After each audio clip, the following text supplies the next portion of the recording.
On a day when my husband, who usually remains in his room, had stepped out briefly, the intercom at my house began buzzing incessantly. I answered the door to find my mother-in-law standing there, visibly excited. Surprised by the unexpected visit, I asked, "Hello, mother-in-law. What brings you here at this hour?"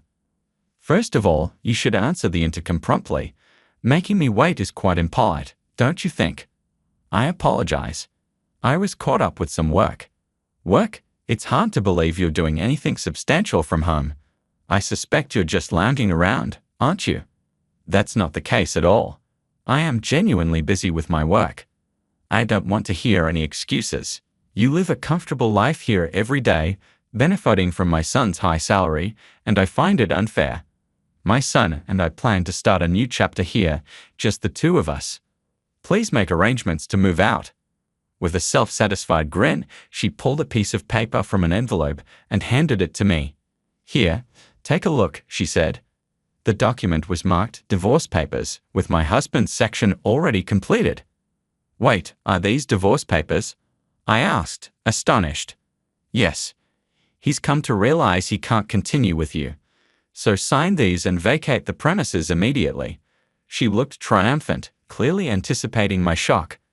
But I wasn't as rattled as she expected. With a calm smile, I signed the papers.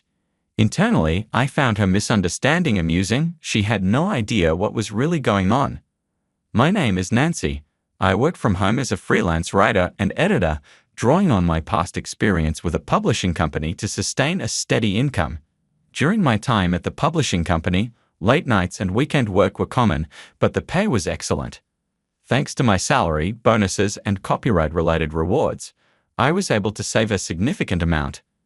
Despite the inherent instability of freelancing, I've been able to live comfortably. I met my husband, Dylan, while we were both employed at the publishing company. He was an aspiring writer with a passion that resonated with me, and my support for his dreams gradually blossomed into love. Our shared career ambitions made our early married life fulfilling. After we married, I transitioned for freelancing full-time, working from home. I had believed that my husband and his family understood and valued my career and income. However, over time, it became clear that they struggled to appreciate the nature of my work. My in-laws, holding more traditional values, found it difficult to grasp the concept of working from home and viewed freelancing as unstable compared to Dylan's steady employment, leading them to undervalue my contributions. Dylan began bragging to his parents about his success as a renowned writer, which only intensified my in-laws' cold attitude towards me. Whenever we met, their sarcasm was evident. They'd remark, "Oh, it's Nancy, who never seems to work. What brings you here today? Looking for a job recommendation?" "Mother-in-law, if you're worried about our living expenses, I assure you I'm earning well, so there's no need for concern," I replied. "Really? You sound quite assured. Perhaps you should show more gratitude to Dylan. Without him, wouldn't you be in a tight spot?" My mother-in-law's traditional values shaped her perspective. In her era, women typically managed the household while men worked outside. Consequently, seeing me work from home, she likely assumed I was neglecting domestic duties. This situation highlighted the generational and cultural misunderstandings and challenges within our family. Mother-in-law, freelancing allows one to earn a good income without needing to go to an office. Thanks to technological advancements, we can work from virtually anywhere, and my job fits that model. However, my mother-in-law reacted with irritation, saying, "All you do is talk back. You're such an unpleasant daughter-in-law. It doesn't look right for a young woman to be spending all day at home on a computer." Lately, these exchanges had become increasingly frequent, and I was growing weary of them. I bit back my response, thinking, not this topic again. Internally, I knew I was the primary breadwinner and managed most of the housework, but I kept that to myself. Initially, her complaints were only voiced when Dylan wasn't around, but recently she had started expressing them more openly, especially during family dinners at her home. These gatherings felt more like critique sessions than family meals. Even though I was invited, there was always only food for Dylan, with no place set for me, which made the situation uncomfortable. Additionally, I suspected she was speaking ill of me to other relatives, as I caught unpleasant whispered comments. I was often caught off guard by her and my father-in-law's attitudes, and Dylan's silence only added to my frustration. Moreover, they saw Dylan as a successful author and frequently relied on him for financial support, often asking him to purchase things. This support was funded by my earnings, which started as a small amount but had recently escalated to nearly $2,000 a month for his parents. I decided to confront Dylan about his use of my earnings. "I want you to stop giving my money to your parents without asking me first," I said. His response was colder than I anticipated. "You're making money while relaxing at home, right? It's easy money. Why not let my parents benefit from it?" "Wait, Dylan, do you really think I'm just lounging around at home to earn my money?" I was taken aback by his words. It felt like the final straw. I felt betrayed, confused, and heartbroken. Despite the challenges with his parents and our differing backgrounds, I had believed Dylan was on my side, which gave me the strength to endure. His words shattered that reassurance. Dylan, whom I thought understood my efforts and feelings, had joined those who mocked me behind my back. I remembered our first date when he spoke passionately about his work, his dreams, and his values. His enthusiasm and sincerity had drawn me to him. But lately he seemed to have lost that drive, spending his days aimlessly, often absorbed in games. This new side of him was a stark contrast to the person I had fallen for. Games aren't inherently bad, but his obsession with them had led him to neglect his passion for writing, which both saddened and injured me. I began to question whether I could continue my future with Dylan. The more I thought about it, the more bleak my future with him appeared. Consequently, I decided to divorce him and secretly began searching for a new place to live. I looked online for apartments suited for singles and visited several properties, prioritizing those with a quiet environment and strong security. Eventually, I chose a place that met my needs. One day, while Dylan was out, he usually spent his time playing games in his room. My mother-in-law paid an unexpected visit. I answered the door in surprise, and without waiting for an invitation, she plopped down on the living room sofa and declared, "Nancy, you need to leave this place." "Why are you saying this all of a sudden?" I was too stunned to react immediately. "It's quite clear. You're not good at housekeeping, and despite Dylan's success as a popular author, you haven't improved. Most importantly, you're failing at your work. I've explained this to you before. It's a misunderstanding." I tried to clarify. But my mother-in-law cut me off with a placid smile. "I intend to move in here and support Dylan. Taking care of him will be far better than dealing with that troublesome old lady." "Are you referring to Dylan's grandmother?" "Yes, that's the one. Even though I've done so much for her, she's always finding fault and showing no gratitude. I'm fed up with it. If I move in, I can look after Dylan, allowing him to focus on his work without any interruptions. Isn't that great?" With that, she pulled a piece of paper from the envelope she was holding. "So, would you please leave this house immediately?" I accepted the divorce papers she offered. They were already signed by Dylan. "Did Dylan actually sign these?" I asked, disbelief in my voice. "Yes," she said, a hint of amusement in her tone. "I suggested to Dylan that a divorce might be best for both of you. It seems he was quite eager to agree, as he signed them without a second thought." The events unfolded rapidly. I gathered my pre-packed bags and decided to move into a new apartment immediately. As I relocated, I also filed the divorce papers, marking the beginning of a new chapter. My new life turned out to be smoother and more comfortable than I had anticipated. My modest apartment, furnished only with the essentials, provided a simplicity that helped me concentrate. Free from complications, each day was calm and serene. I woke up to natural light streaming through the windows and the soothing sound of birds chirping in the distance. I could rise whenever I chose, enjoy a leisurely breakfast, and plan my day at my own pace. Immersed in my work, time seemed to fly by.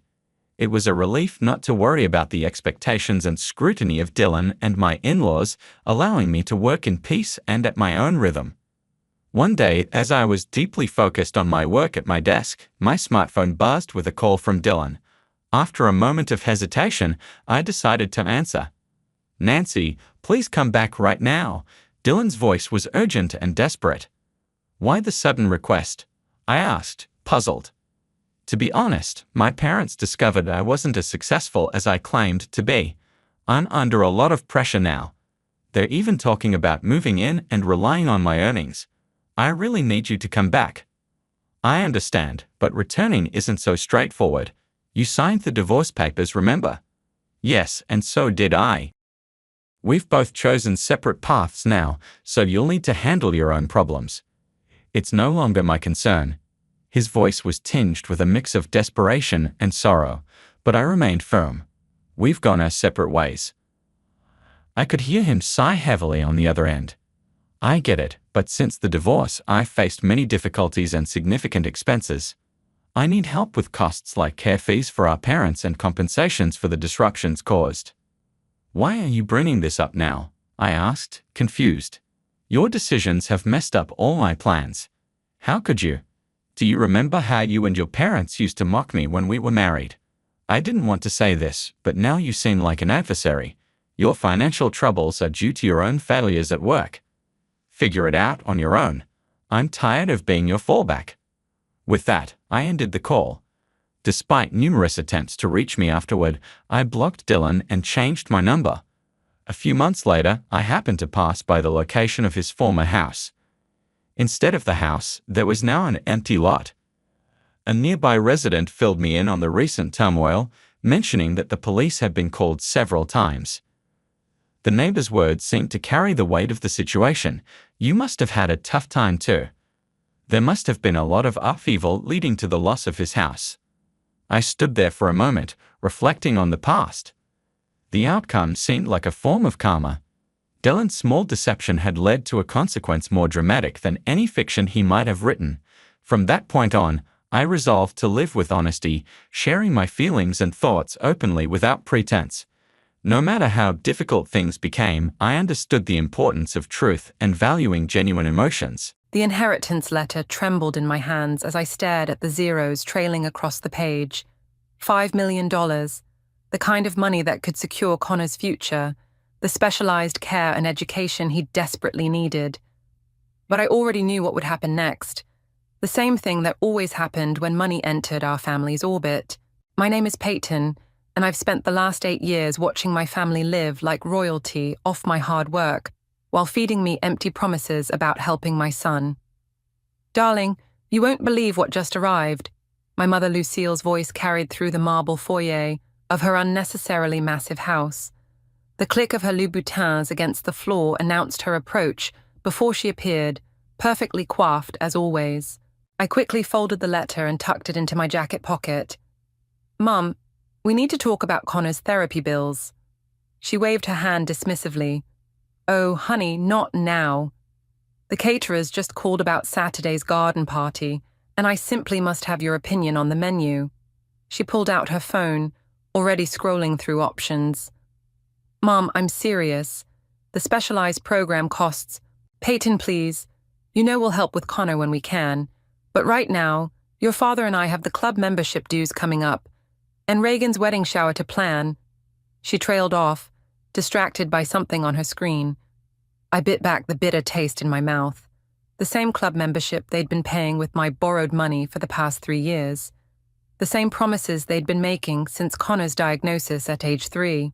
There you are, Reagan breezed in, designer shopping bags dangling from her arms. Aunt Lucille, I found the perfect centerpieces for the shower. A little over budget, but they're absolutely divine. I watched them coo over crystal vases while my son's future sat heavy in my pocket. The same pocket I'd been emptying into their bank accounts for years, believing their promises that they'd help Connor when grandmother Regina's inheritance came through. Did you hear about the inheritance? Reagan asked suddenly, her eyes sharp despite her casual tone. What inheritance? Lucille's head snapped up. I forced a confused smile. No, what inheritance? The lie felt strange on my tongue, but something in Reagan's expression made me hold back. I'd seen that look before. The same one she wore when she convinced me to loan her money for her business venture that mysteriously never materialized. My phone buzzed, a text from Connor's teacher. Connor had a difficult day, need to discuss additional support services. I should go, I said, standing up. Connor needs me. Oh, that boy, Lucille sighed. If you just consider that residential facility we talked about. He's not going to a facility, Mom. He needs specialized education and therapy, which you promised. We promise a lot of things, darling. Life is complicated. She turned back to Reagan. Now, about those centerpieces. I walked out, their voices fading behind me. In my car, I pulled out the inheritance letter again. Grandmother Regina had always been different from the rest of them. She'd seen Connor for who he was, not as a burden to be managed. My phone lit up with another text, this time from my father Don. Your mother mentioned something about Regina's will. Call me.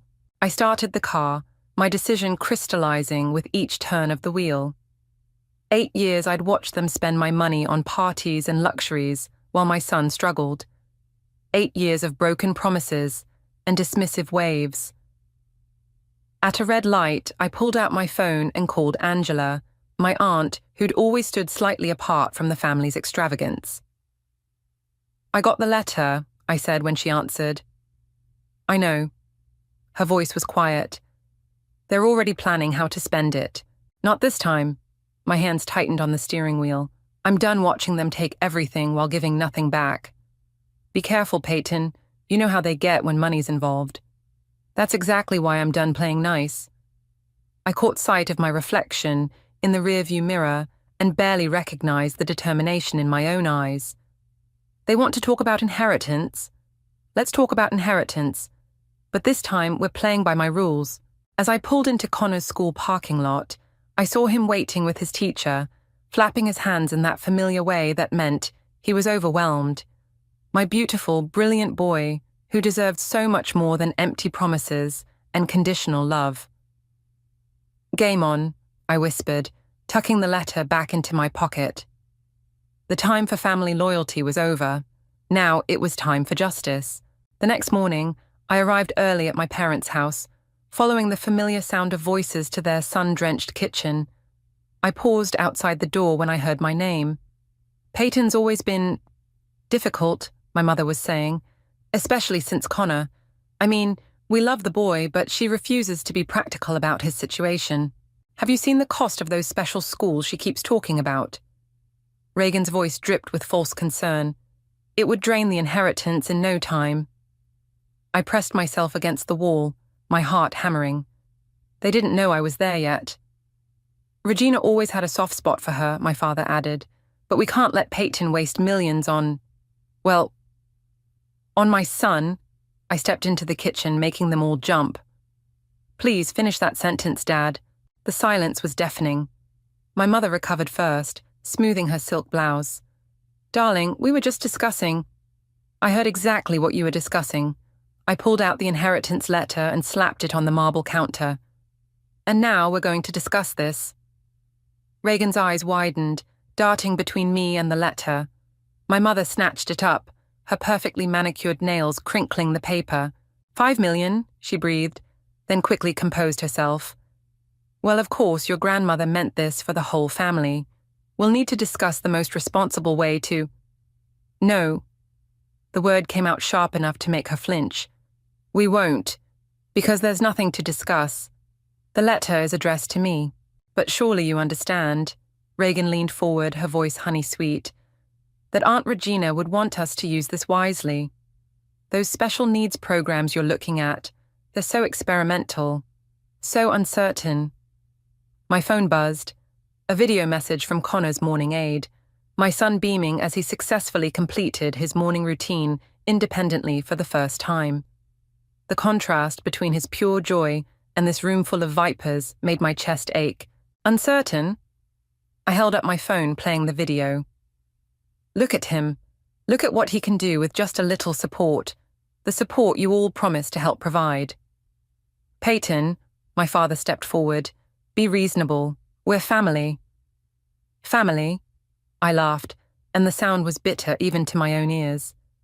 Family doesn't take hundreds of thousands of dollars from their daughter while promising to help their grandson, then spend it on garden parties and country club memberships. My mother's face went white. Those loans were what, Mom? Emergency assistance? Because I have the receipts, all of them. every time you needed money for your lifestyle, while promising you'd help Connor once the inheritance came through.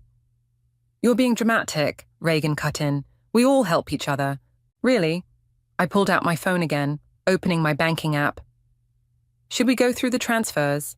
The $50,000 for your business venture that never existed. The $75,000 for Mom's kitchen remodel. Dad's boat. Now, see here. My father started, but I wasn't finished. I believed you. Every time you said you'd help Connor once you had the means. Well, now the means are here, and suddenly his needs are too experimental. My mother's face hardened. If you're going to be difficult about this, perhaps we should let the lawyers handle it. Perfect idea. I gathered up the letter. I'm sure they'll be very interested in the paper trail of where my money's been going these past 8 years, not to mention the tax implications. You wouldn't dare, she hissed. We're your parents. Watch me. I headed for the door, then turned back. Oh, and Mom, cancel my contribution to your garden party. I'm sure you understand. I need to be practical about my spending. Peyton, wait, Reagan called after me. We can work something out. Maybe if you let me manage the inheritance. I stopped, hand on the doorknob. You know what's funny? I actually came here hoping you'd prove me wrong. That you'd finally put Connor first, just once. The silence that followed told me everything I needed to know. I'll see you all at the garden party, I said, my voice steady despite the trembling in my hands. I think it's time everyone knew exactly what kind of family we really are. As I walked to my car, my phone buzzed again. Another video from Connor's aide, this time of him saying, I love you, Mom, unprompted for the first time. I sat in my car, letting the tears fall freely. They weren't tears of sadness anymore, but of determination. My son was worth fighting for, and if my family wanted war, I'd give them one they'd never forget. I started the engine, already planning my next move. The garden party was in 3 days, and I had a story to tell. You need to see this, Angela said, spreading documents across her kitchen table. The afternoon sun cast long shadows over bank statements, emails, and handwritten notes. I've been keeping track ever since Regina got sick. I picked up a paper with my mother's distinctive handwriting. What am I looking at? Evidence. Angela's normally gentle face was set with determination. Lucille's been planning this for years. Look at the date on that note. The note detailed plans for redirecting the inheritance, dated 3 years ago, right when my mother had convinced me to invest in their summer house renovation. There's more. Angela pulled out her laptop. Remember that business venture Reagan needed money for, the one that supposedly fell through? She pulled up a social media post showing Reagan on a yacht in the Mediterranean, dated the same week she'd claimed the business deal collapsed. Lost everything in the failed investment, the caption read, followed by a laughing emoji. My hands clenched into fists. They were never going to help Connor, were they? No, honey. Angela touched my arm. But Regina knew.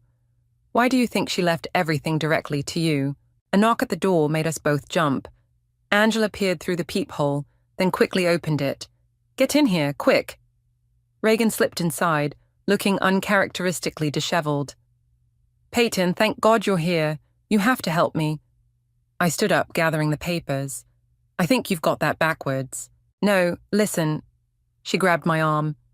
Aunt Lucille's losing it. After you left, she started making calls. She's trying to get the inheritance invalidated, claiming you're an unfit mother because of Connor's condition. The room went cold. She's what? She's gathering statements from Connor's old teachers, the ones who suggested residential care. She's building a case that you're emotionally unstable and can't manage the money responsibly.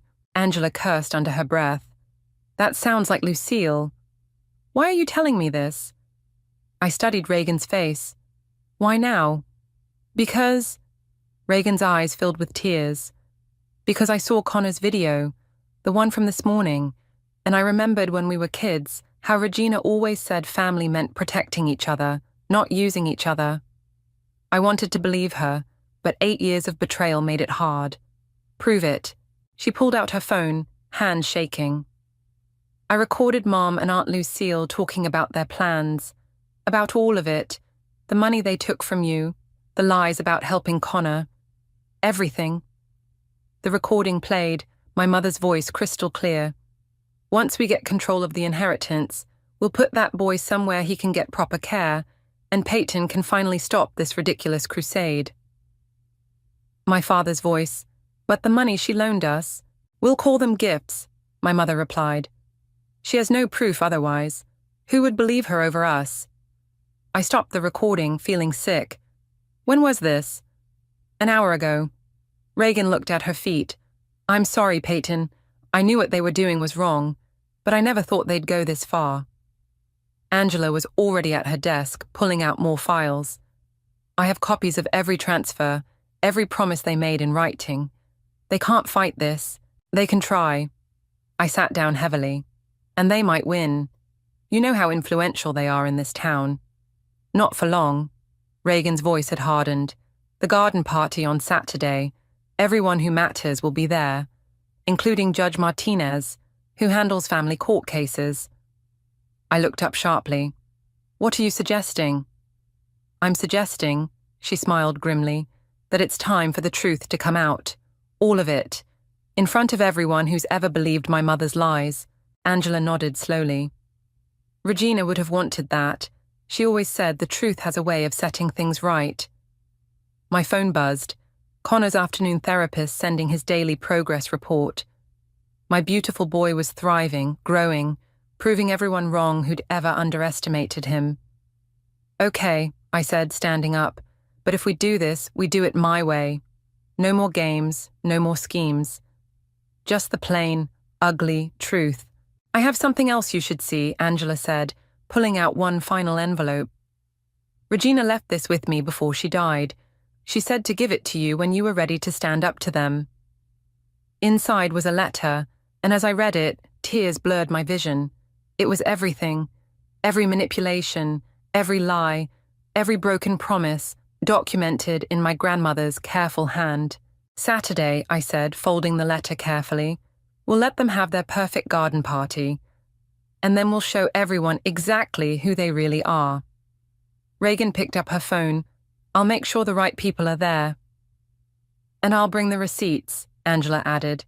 Looking at them both, my aunt who'd always stood in the shadows, my cousin finally choosing the right side. I felt something I hadn't felt in years.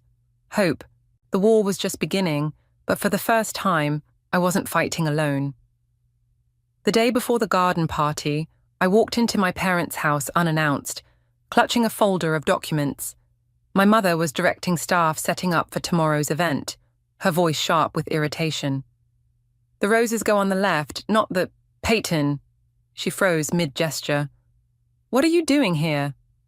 Family meeting, I announced, loud enough for my father to hear in his study. Now. We're rather busy. Now, Mom. Or I start making phone calls to your garden party guests about some interesting financial matters. Her face tightened, but she called out, Don, come here, please. My father emerged, looking wary. Peyton, this isn't a good time. Sit down. I pulled out 3 bank statements and laid them on the coffee table. Let's talk about Connor's therapy fund. My mother's eyes narrowed. What about it? The one you emptied last year for your spa renovation? I pushed the statement toward her. The money I specifically saved for Connor's speech therapy. We explained that, my father started. Or maybe we should discuss the college fund Grandmother Regina set up for Connor. I laid out another statement. The one you convinced me to let you invest right before your cruise to the Bahamas. My mother's face flushed red. How dare you come into my house and make accusations? They're not accusations when I have proof. I pulled out my phone, playing Reagan's recording. Their own voices filled the room, discussing their plans to declare me unfit. The color drained from my father's face. My mother's hands trembled as she reached for her wine glass. Where did you get that? She whispered. Does it matter? What matters is I have it, along with every email, every text, every transfer receipt from the past 8 years. I leaned forward. Did you really think I wouldn't keep records? We are your parents, my mother hissed. Everything we've done has been for this family's benefit. No, I stood up, my voice shaking with rage. Everything you've done has been for your benefit. While my son, your grandson, struggled without the support he needed, support you promised to provide. That boy needs more than any of us can give, my father said weakly. That boy is your grandson. And he's thriving, no thanks to you. I pulled out my phone again, showing them Connor's latest therapy video. Look at him. Really look at him. He's making incredible progress with just the bare minimum of support. Imagine what he could do with the resources you promised him. My mother turned away from the video. What do you want? I want you to stop trying to invalidate the inheritance. I want you to back off and let me use it the way Grandmother Regina intended, to help Connor. Or what? My mother's voice was dangerous. Or tomorrow, at your precious garden party, everyone learns the truth. Every detail, every betrayal, every penny you stole from your grandson's future to maintain your lifestyle. You wouldn't dare. But there was fear in her eyes now. Try me. I gathered my documents. You have until noon tomorrow to call off your lawyers and sign these papers confirming you won't contest the inheritance. If you don't, I start talking to everyone. This will destroy this family, my father pleaded. You already did that. I headed for the door, then turned back. Oh, and Mom, remember Judge Martinez, who you're counting on to help you. His grandson is autistic. I wonder how he'll feel about what you've been doing to Connor. My mother's wine glass shattered on the floor. Noon tomorrow, I repeated. And if you try anything between now and then, if you make one move against me or Connor, the recording goes public immediately. Outside, my hands were shaking so badly I could barely get my key in the car door. My phone buzzed, a text from Angela. Did you do it? It's done, I typed back. They know what's coming if they don't back down. Another text came through, this time from Reagan. Mum's calling everyone in a panic. It's working. I started my car just as my father came running out of the house. Peyton, wait, we can discuss this. I rolled down my window. Noon tomorrow, Dad, not a minute later. As I drove away, I caught a glimpse of my mother in the window, phone pressed to her ear, gesturing frantically. The carefully curated image she'd maintained for so long was cracking, and she knew it. My phone rang, Connor's aide. He had an amazing day today, she said when I answered. He wrote his whole name by himself. Tears pricked my eyes. That's wonderful. I'll be there to pick him up in 10 minutes. I ended the call, feeling stronger than ever. Tomorrow would either end this war or escalate it beyond repair. Either way, I was ready. For Connor, I was ready for anything. The garden party was in full swing when I arrived at exactly noon. Crystal glasses clinked, string quartet music floated through the air, and my mother's social circle buzzed with their usual self-importance. My mother stood near the rose garden, checking her watch every few seconds. You're late, she snapped when I approached. It's exactly noon. I held up my phone displaying the time. Where are the papers? She glanced nervously at her guests. This isn't the time or place. Then I guess I should go talk to Judge Martinez. I turned toward the distinguished man by the fountain. I'm sure he'd be interested in... Wait! She grabbed my arm. Don has the papers in his study, but please, can we do this quietly? I followed her inside, where my father sat behind his desk, looking defeated. The papers lay unsigned in front of him. Sign them, I said. Peyton, please. My mother tried one last time. Think about what you're doing to this family's reputation, like you thought about Connor's future when you emptied his therapy fund. A noise from the doorway made us turn. Reagan stood there with Angela and, to my shock, Judge Martinez himself. I hope I'm not interrupting, the judge said, his eyes sharp. But Reagan here was just telling me a fascinating story about misappropriated funds meant for autism therapy. My mother's face went pale. This is a private family matter, is it? The judge stepped forward. Because as head of the family court and someone who personally understands the challenges of raising a child with autism, I'm very interested in this situation. My father's pen shook as he quickly signed the papers. My mother looked like she might faint. Now, the judge continued, shall we discuss this in private, or would you prefer to address your guests? You planned this, my mother accused, glaring at me. No, Mom. You planned this years ago, when you decided your lifestyle was more important than your grandson's needs. The string quartet music drifted in through the windows, along with the murmur of guests surely wondering where their hostess had gone. Sign the papers, Mom, Reagan said quietly, or I start playing the recording out there. My mother snatched the pen and signed, tears of rage in her eyes. You've ruined everything. Actually, Judge Martinez interjected, I believe you did that yourself. And we're not quite finished. There's the matter of the funds that were, shall we say, misappropriated. I have all the documentation here, Angela stepped forward, holding up a thick folder. The next hour passed in a blur of legal terms and negotiations. By the end, my parents had agreed to repay every penny they'd taken from Connor's accounts, with interest. The judge made it clear that if they didn't comply, they'd face much worse consequences than social embarrassment. Now, I said, gathering the signed papers, you have a garden party to host. I suggest you put on your best smile and pretend everything's fine. It's what you're good at, right? My mother straightened her designer dress, tears still threatening to fall. You'll regret this. No, Mom. The only thing I regret is believing your promises for 8 years while Connor suffered. As they headed back to their guests, Reagan touched my arm. I recorded everything, just in case they tried to back out. Thank you. I turned to the judge. And thank you for coming. He smiled sadly. My grandson is the same age as Connor. The thought of someone denying him care for the sake of luxury. He shook his head. You did the right thing. Outside, the party continued as if nothing had happened, but I noticed several guests watching my parents with newfound suspicion. Whispers followed my mother as she tried to maintain her usual commanding presence. My phone buzzed with a text from Connor's weekend sitter. Connor asked when you're coming home. He made something for you. I think that's my cue to leave, I said to Angela and Reagan. Go, Angela hugged me. We'll keep an eye on things here. As I walked to my car, I heard my mother's strained voice carrying across the garden. No, everything's fine, just a small family matter. But it wasn't fine, and we all knew it. Her carefully constructed facade was cracking, and through those cracks, everyone could finally see the truth. My phone buzzed again with a photo, Connor beaming proudly next to a painting he'd made. The colors were bright and hopeful, just like his future would be now. I started the car, leaving behind the sound of clinking crystal and forced laughter. The war wasn't over. My mother would never forgive this humiliation. But I'd won the battle that mattered most.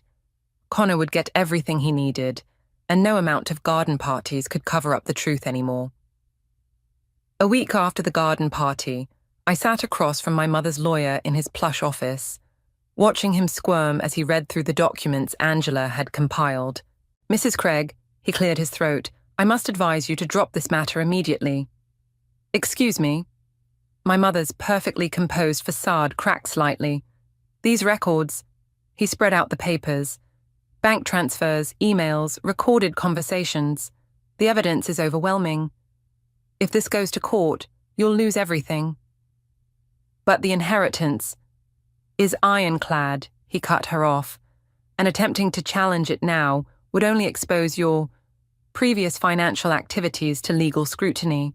My mother's hands trembled as she reached for her water glass. I want a different lawyer.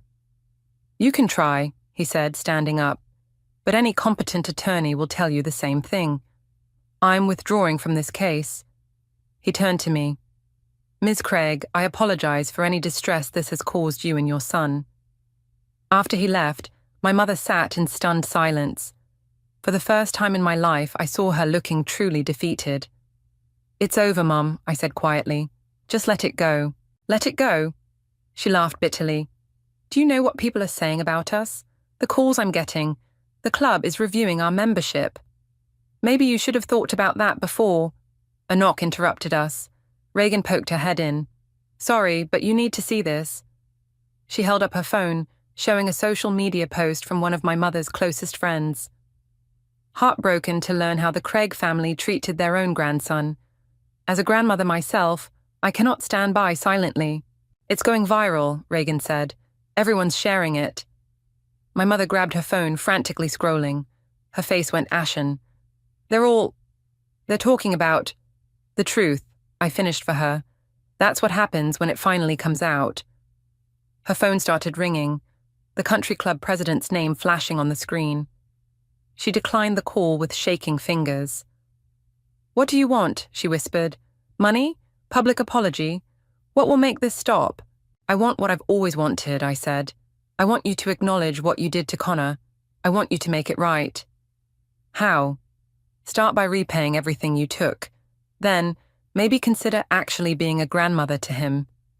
She looked up sharply. "You'd still allow that?" "That depends on you. He's not a burden to be managed or a problem to be solved. He's your grandson, and he's amazing." My phone buzzed. Connor's new specialized teacher sending a video. I played it for them. Connor successfully completing a complex task, his face lighting up with achievement. "This," I said, "is what proper support looks like. This is what your garden parties and club memberships stole from him." Reagan wiped tears from her eyes. "He's incredible." "Yes, he is." I stood up. "So what's it going to be, Mum? Are you ready to be part of his success story, or do you want to keep fighting a battle you've already lost?" She stared at the phone screen, where Connor's video was still playing. For a moment, I saw something crack in her perfect mask, something that looked almost like regret. I don't know how," she admitted quietly. "Start by coming to his therapy session tomorrow," I said. "Just watch, learn, see who he really is, not who you assumed he was." Another call came through on her phone, this time from her closest friend at the club. She declined it again. "Your social circle is crumbling," Reagan observed. "Maybe it's time to build something real instead." My mother was silent for a long moment, watching Connor's video loop again. Finally, she looked up. "What time tomorrow?" 10 a.m., I said. "Don't be late." As Reagan and I left the lawyer's office, she grabbed my arm. "Do you really think she'll come?"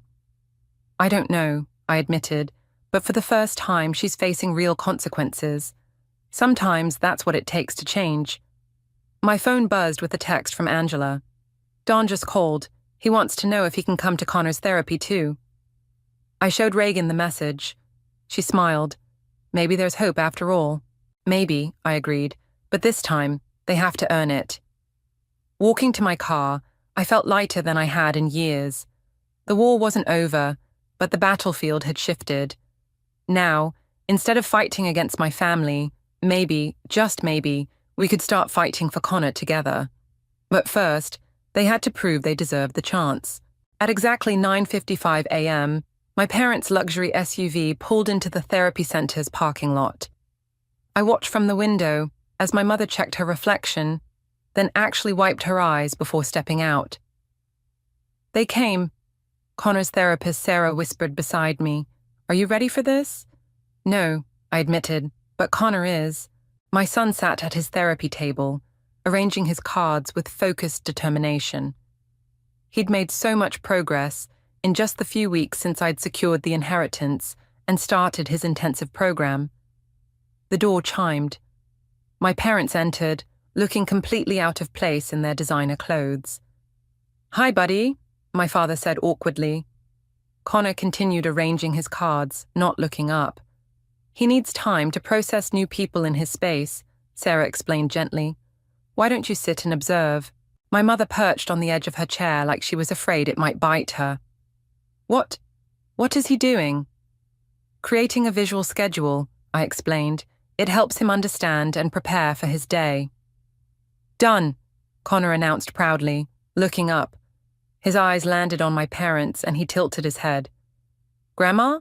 Grandpa?" "Yes, sweetheart." My mother's voice cracked slightly. "We came to see you." Connor turned to me. "They came to see me?" "They did," I nodded. "Would you like to show them what you've been working on?" He considered this for a moment, then grabbed his communication tablet. With quick, practiced movements, he pulled up his latest achievement, a complex series of sentences he'd constructed himself. "Look," he said, pressing play. The tablet spoke in its electronic voice. "My name is Connor. I am 8 years old. I like dinosaurs and numbers. I am smart and strong." My father made a choked sound. My mother pressed her hand to her mouth. That's remarkable," she whispered. "When did he learn to do that?" 3 weeks ago, Sarah said. "Once he had access to the right tools and support, Connor's progress has been extraordinary." Connor beamed at the praise, then turned back to his tablet. "Grandma, want to see my dinosaurs?" My mother's perfect makeup was definitely smeared now. "Yes, sweetheart, I'd love to." For the next hour, we watched Connor work through his therapy sessions. He showed them his new skills, his coping strategies, his achievements. With each demonstration, my parents' rigid postures softened slightly. "He's not just managing," my father said quietly. "He's thriving." "This is what I've been trying to tell you," I replied. "This is what your money games almost cost him." My mother flinched. "Peyton, Not now," I cut her off. "This is Connor's time." After the session, Connor gave them both a high five, a huge step for him with new people, before heading off with Sarah to his next activity. In the waiting room, my mother finally broke. "I was wrong," she sobbed. "We were so wrong." "Yes, you were," I agreed. "The question is, what are you going to do about it?" My father pulled out his checkbook. "We've already started liquidating assets. The first repayment will be—" "I don't just mean the money," I interrupted. "Connor needs grandparents who see him, who support him, who celebrate who he is instead of trying to change him." "Tell us how," my mother said. "Please, I want to learn." "There's a grandparent support group here," Sarah said, joining us. "They meet every Thursday. They learn about autism, share experiences, find ways to connect with their grandchildren." My parents exchanged looks. "Thursday is our club lunch," my mother said slowly. Then, straightening her shoulders, "I'll cancel our membership." "Mom!" "No," she held up her hand. "You were right, all of it. The club, the parties, the image, none of it matters. I want to know my grandson, the real Connor, not the Connor I imagined or feared." My father nodded. "We both do." "It won't be easy," I warned them. "You've got a lot to make up for." "We know," my mother said, "but we'd like to try, really try this time." Connor's laugh echoed from the therapy room, that pure, joyful sound that always made my heart soar. My parents turned toward it, and for the first time, I saw something new in their eyes, not pity, not embarrassment, but wonder. "Thursday then," I said. "Don't be late." As they left, I watched them walk to their car, heads close together, talking intently. My phone buzzed with a text from Reagan. "How did it go?" I typed back, "They're joining the grandparent support group." Her response came quickly. "Holy shit. Maybe miracles do happen." Maybe they did. But this wasn't just a miracle. It was the result of standing firm, demanding better, and finally making them see the truth that had been there all along. Connor wasn't the one who needed to change. They were. "Happy birthday, Connor." The small group gathered in our backyard sang as my son beamed at his dinosaur-themed cake. No fancy country club party, no excessive decorations, just the people who truly mattered. My mother stepped forward with a wrapped gift. "Can I give him mine first?" I nodded, watching as Connor carefully unwrapped the package, a skill he'd mastered in his occupational therapy sessions. "It's a communication device," he exclaimed, examining the sleek tablet. "Like at therapy." "So you can have one at our house too," my mother explained, her voice soft. "For when you visit." Connor launched himself at her in a rare, spontaneous hug. My mother's eyes met mine over his head, filled with tears of joy instead of shame. "Look what Aunt Reagan and I made," Angela called, wheeling out a giant poster board. Connor gasped as he saw what it was, a visual schedule for the next 6 months, including his therapy sessions, school activities, and planned visits with grandparents. "You included our Thursday museum trips," he noted, pointing to the recurring picture. "Of course," my father said.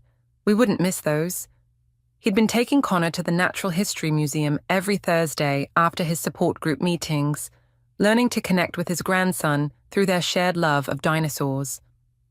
Reagan approached me with a thick envelope. Speaking of not missing things, she handed it to Connor. "Open it, buddy." Inside were printed screenshots of bank transfers. The final repayments from my parents, with significant interest. But what made me catch my breath was the additional transfer. Reagan's entire inheritance from Regina, signed over to Connor's trust fund.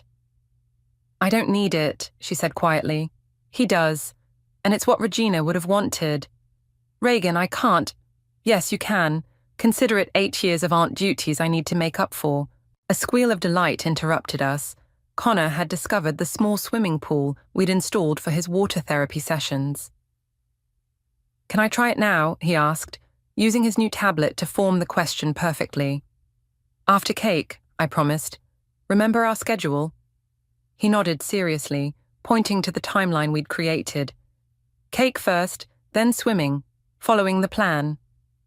My mother touched my arm. "Peyton, there's something else we need to tell you." She nodded to my father, who cleared his throat. "We've sold the country club membership and the summer house. We're using the money to start a foundation." "A foundation?" "For families like yours," my mother explained, "to help provide therapy and support services for children with autism. We're calling it Connor's Bridge." I stared at them, speechless. "Judge Martinez is helping us set it up," my father added. "He says there's a huge need for it in our community." "Mom, Dad, we can't undo what we did," my mother said, "but we can try to prevent other families from facing the same struggles." Connor's voice cut through the emotion. "Cake time now, following the schedule." Everyone laughed, gathering around the table as Connor carefully cut his cake using the adaptive tools Sarah had provided. I watched my son, confident, supported, thriving, surrounded by people who finally saw him for the amazing person he was. "You know," Angela said beside me, "Regina would be proud, not just of Connor, but of you. You fought for him when it would have been easier to give in." "We all did in the end," I replied, watching Reagan help Connor serve the first slice to my mother, who was actually wearing jeans for the first time in probably decades. "More than that," Angela smiled. "You helped them become better people. Look at them now." She was right. My mother, who once cringed at Connor's stimming, was now patiently waiting as he explained each dinosaur decoration on the cake. My father, who'd wanted to hide Connor away, was proudly filming every moment on his phone. "Ready for swimming after cake," Connor announced, using his tablet to emphasize his excitement. "Following the schedule," everyone responded in unison, our new family motto. As I watched Connor enjoy his birthday, surrounded by genuine love and support, I realized something profound. Our story wasn't just about revenge or justice. It was about transformation. My parents hadn't just repaid money. They'd rebuilt themselves into the grandparents Connor deserved. "Mom," Connor called, holding out a piece of cake. "Sit with me?" I joined my son, accepting the perfectly cut slice. Around us, our small but mighty family continued celebrating, all pretense and performance stripped away, replaced by something real and precious. We'd lost the facade of a perfect family, but we'd gained something better, a true one, built on understanding, acceptance, and love. Just like Connor's schedule, we were following a new plan now, one that finally put him first.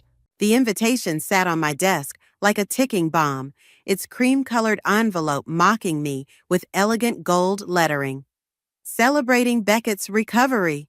I wanted to tear it into 1,000 pieces, but my hands were shaking too much. My name is Kylie, and 3 months ago I had $87,132 in my college fund. Today, I have exactly $0 and a family who thinks I should be happy about it. You're not still upset about this, are you? Mom stood in my doorway, wringing her hands like she always does when she's nervous. Honey, he could have died. I kept staring at the invitation, remembering all those weekends I spent working at the coffee shop, every birthday check from Grandma, every summer job since I was 15. You could have asked me first, I whispered. There wasn't time. The hospital needed. Don't. I spun around in my chair. Don't tell me there wasn't time. You had 3 days while he was stable before they needed payment. 3 days, Mom. She stepped into my room, her eyes landing on the art supplies scattered across my desk. The acceptance letter from the Art Institute of Chicago was still pinned to my bulletin board, though it didn't matter anymore. I couldn't afford to go. Your cousin needed emergency surgery. What were we supposed to do? Maybe ask his own parents, or take out a loan, or, I don't know, talk to me about using my entire future? The doorbell rang, saving Mom from responding. Moments later, I heard Natalia's voice downstairs, followed by her familiar footsteps bounding up to my room. "Hey, Mrs. V," she said, squeezing past my mother. "Mind if I steal Kylie for a bit?" Mom retreated, and Natalia closed the door behind her. "You look like hell." "Thanks, really needed that today. Saw Beckett at the grocery store," she said, flopping onto my bed. "He's looking good. Almost like he didn't just steal your entire college fund." I threw a pencil at her. "Not helping." "You know what's really messed up?" Natalia sat up, her expression serious. "He doesn't even know. I heard him talking about how grateful he is for family support during his recovery, but he has no idea it was your money." That hit me like a punch to the gut. "What?" "Yeah, he was telling everyone how his aunt and uncle helped cover the bills. Your parents never told him where the money actually came from." I grabbed my phone, pulling up the photos from last Christmas. There was Beckett, arm around my shoulders, both of us laughing as I showed him my portfolio. He'd been so excited about my art school plans. "They're throwing him a party," I said, holding up the invitation. "A celebration of his miraculous recovery, paid for with my dreams. Are you going?" "Haven't decided." I turned back to my desk, where my latest artwork sat unfinished. It was supposed to be my submission piece for a scholarship, but I'd lost motivation halfway through. My phone buzzed with a text from Dad. "Don't forget to RSVP for Saturday. Beckett's asking if you're coming." Natalia read the message over my shoulder. "You know what would be wild? If everyone knew the truth." "What do you mean?" "I mean, they're all celebrating like heroes while you're sitting here with your future in pieces.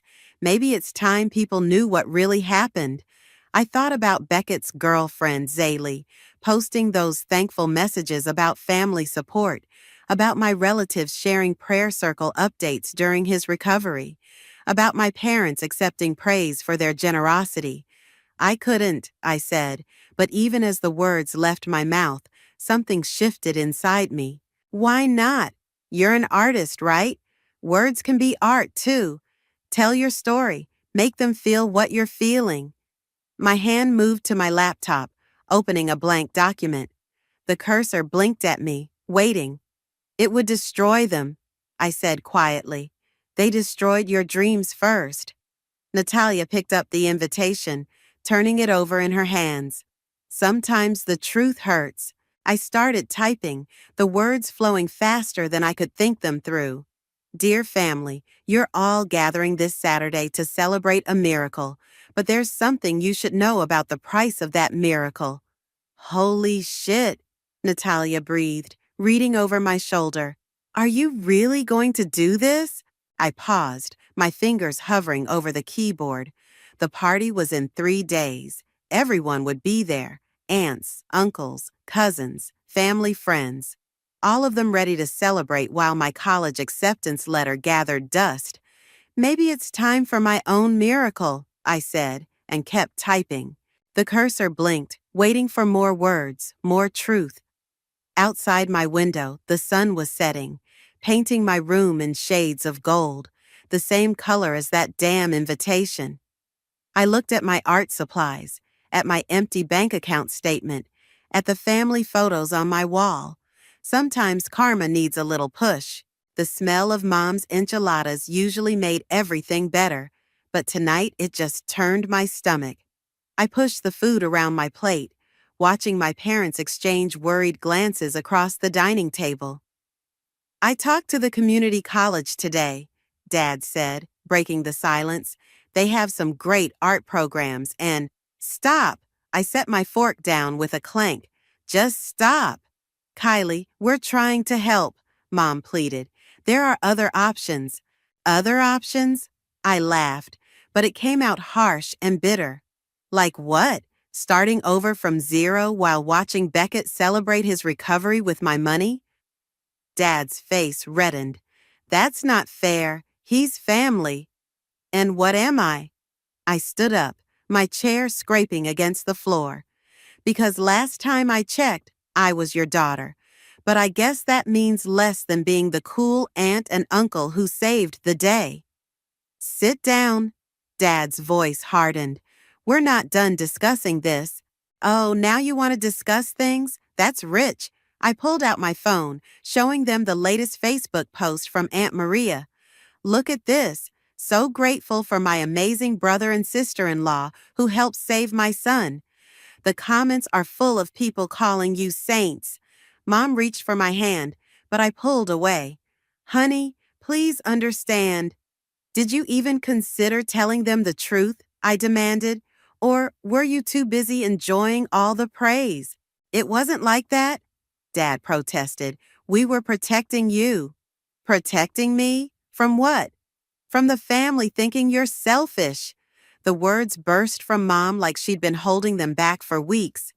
"If everyone knew you refused to help Beckett—" "Refused?" My voice cracked. "I never got the chance to refuse or agree because you never asked me." The doorbell rang, making us all jump. Through the window, I saw Gareth's car in our driveway. Great. Just what we needed. An audience. Dad went to answer the door while Mom and I stayed locked in our standoff. "Hey, sorry to interrupt," Gareth's voice carried from the hallway. "Left my jacket here yesterday." He appeared in the dining room doorway, taking in the scene, the untouched food, Mom's tears, my clenched fists. "I should go," he said quickly. "No, stay," I said, surprising myself. "Maybe you can help explain something to my parents. You're objective, right?" "Kylie, don't," Mom warned.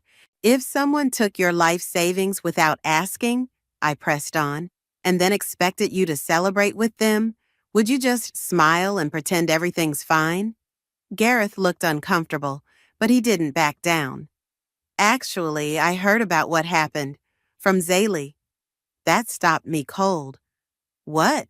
"She mentioned the college fund thing yesterday. Said Beckett's been trying to figure out how to talk to you about it." "He knows?" Mom's voice was barely a whisper. "Found out last week," Gareth confirmed. "He's pretty torn up about it." "Good," I spat. "He should be." "Kylie," Dad started. "No." I slammed my hand on the table, making the plates rattle.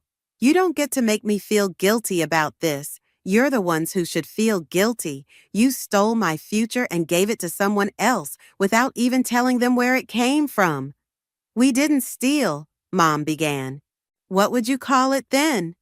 I pulled out my phone again, this time opening my banking app. "Want to see the withdrawal notification? The one that came while I was at work. Or how about we look at my art school acceptance letter again?" "There will be other opportunities," Dad said weakly. "Like community college?" I laughed again, that same horrible sound. "While Beckett gets to keep his job, his apartment, his life, all paid for with my sacrifice?" Gareth cleared his throat. "Maybe I should—" "Tell them what Zaylee said," I demanded. "Tell them how Beckett really feels, knowing what they did." Gareth hesitated, looking between my parents. "He said he would have refused if he'd known. Said he'd rather have the debt than know his cousin lost her dreams because of him." Mom started crying harder. Dad just stood there, looking old and defeated. "I'm going to Natalia's," I announced, grabbing my keys. "Don't wait up." Kylie, please, Mom called after me. We can figure this out as a family. I stopped at the door, turning back one last time. Family doesn't steal from family, and they definitely don't throw a party to celebrate it. As I drove away, my phone lit up with a text from Natalia. Did you finish the letter? I thought about the document sitting on my laptop, full of raw truth and pain. Almost, I typed back. Just need to decide how to end it. The answer came quickly. End it with the truth. All of it. Let karma do the rest. Read it again, Natalia said, sprawled across her bedroom floor. We'd been at this for hours, tweaking every word of my letter. Dear family, I began, then stopped. Maybe I should make it Dear Everyone instead, since we're posting it online? Keep it as family, makes it more personal, more brutal. Natalia sat up, grabbing a bag of chips. Keep going. I cleared my throat and continued reading. While you're all celebrating this Saturday, I thought you should know the real cost of this miracle. That college fund you've been praising my parents about? It wasn't theirs to give. It was mine. Every dollar I saved since I was 15, gone without my knowledge or consent. My phone buzzed. Another text from Beckett. The fifth one today. I ignored it. The part about the art school acceptance is really good, Natalia said. Read that again. Before I could, someone knocked on her bedroom door. Gareth poked his head in. Your mom let me in, he said. Thought I might find you here. I closed my laptop. If my parents sent you, they didn't. He sat down on Natalia's desk chair. But I did talk to Beckett. I don't want to hear it. You might. He pulled out his phone. He showed me something interesting, his insurance documents. Natalia sat up straighter. What about them? The surgery was covered, 80% of it anyway. Gareth looked at me. Your parents didn't need your entire fund. They could have taken out a loan for the remaining amount. The room went silent. My hands started shaking. Show me, I demanded. He handed over his phone. There it was in black and white. The insurance coverage, the remaining balance, everything. They didn't just take my dreams, I whispered. They took more than they even needed. Keep reading, Natalia urged, pointing at my laptop. I want to hear the rest. I opened it again, scrolling past the parts we'd already reviewed. I'm not writing this for sympathy or revenge. I'm writing this because the truth matters. Because while you're all celebrating how family comes together in times of need, remember that some family members didn't get a choice. Remember that your miracle came at the cost of someone else's future. Damn, Gareth whispered. Too much? I asked. No, he said. Not enough. My phone buzzed again. This time it was Zaylee. Can we talk, please? Add the insurance info, Natalia said. Show them exactly how unnecessary this was. I started typing, but memories kept flooding back. Beckett teaching me to drive. Us sharing headphones on family road trips. Him defending my art when Uncle Rob said it wasn't a real career. I can't do this, I said, closing the laptop. Yes, you can, Natalia insisted. They need to know. But what if what? She stood up, pacing. What if they feel bad? Good. What if the family judges them? They should. What if it changes everything? I cut in. What if there's no coming back from this? Gareth leaned forward. Things already changed when they took your money. At least this way, it's on your terms. My phone lit up with a text from Mom. Please come home. We need to talk. You know what's funny? I said, opening my laptop again. I always thought Beckett was like my brother. Turns out he was just the favorite child, and he's not even their kid. I started typing again, adding the insurance information. The words flowed easier now, fueled by this new betrayal. So enjoy the party, I read aloud as I typed. Celebrate the miracle, but know that every smile, every congratulation, every moment of joy comes with a price tag. my price tag, and unlike all of you, I never got to choose if I was willing to pay it. Post it, Natalia said immediately. Wait, Gareth held up a hand. Are you sure, once this is out there? They should have thought about that before they stole from their own daughter. Natalia grabbed my laptop, finger hovering over the post button. Ready? I thought about my empty bank account, about my art supplies gathering dust, about the community college brochures Dad left on my bed. Do it! Natalia clicked post. For a moment, nothing happened. Then my phone started buzzing, text after text, notification after notification. It's spreading, Natalia whispered, watching the share count climb. Holy shit, it's really spreading. I picked up my phone, opening Beckett's last message. I never wanted this. I'm so sorry. Too late, I typed back. The truth's out now. Hope the party's worth it. Gareth stood up. Want me to drive you home? I shook my head, watching the comments pour in. No, I think I'll let karma do its work first. The post count hit 100 shares, then 500, then 1,000.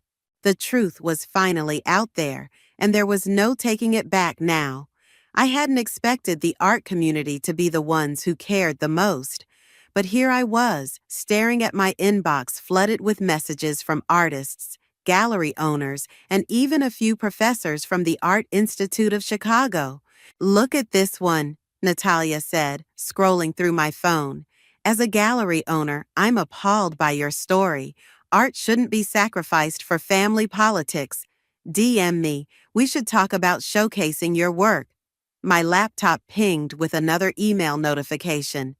That's the third scholarship offer today. I mumbled, still in disbelief. The doorbell rang. I froze, but Natalia jumped up to check the window. It's Beckett, she whispered, and he looks terrible. I'm not here. Your car's in the driveway. He knows you're here. The doorbell rang again, more insistent this time. I could hear him calling my name. Kylie, please, we need to talk. Natalia squeezed my hand. Want me to tell him to leave? Before I could answer, my phone lit up with a new message from the Art Institute. Regarding your situation, emergency scholarship committee meeting tomorrow. The doorbell kept ringing. Fine, I snapped, storming downstairs. I yanked the door open. What? Beckett stood there, pale and shaking. His surgery scar was still visible above his collar. You could have told me. Like you told me about the insurance coverage? He flinched. I only found out about that yesterday, right before your post went viral. Convenient timing. Can I come in, please? I stepped aside, letting him enter. Natalia hovered at the top of the stairs, watching. I saw your portfolio online, he said quietly. The one you submitted to Chicago. It's amazing, Kylie. You really should be there right now. Yeah, well, someone's medical bills got in the way. I talked to my parents this morning. He sat heavily on the couch. They're mortified, said they offered to take out a loan, but Aunt Taya and Uncle Ian insisted on handling it themselves. My hands started shaking again. What? They never needed your money, not all of it anyway. He pulled out his phone, showing me texts from his parents. Mom and Dad had already figured out a payment plan with the hospital. Your parents just took over. The room started spinning. But they said there wasn't time, that it was an emergency. The emergency was the surgery. The payment plan came after. He looked up at me, eyes red. I would never have accepted if I'd known, Kylie. You have to believe that. My laptop pinged again upstairs. Another message, another opportunity born from my viral post. People are offering me scholarships, I said. Galleries want to show my work. All because I told the truth. Good. He stood up. You deserve it. All of it. The party's tomorrow. I know. I called it off. That stopped me. What? Can't exactly celebrate now, can I? He attempted a smile. Not when everyone knows the cost. Natalia came downstairs, her phone in hand.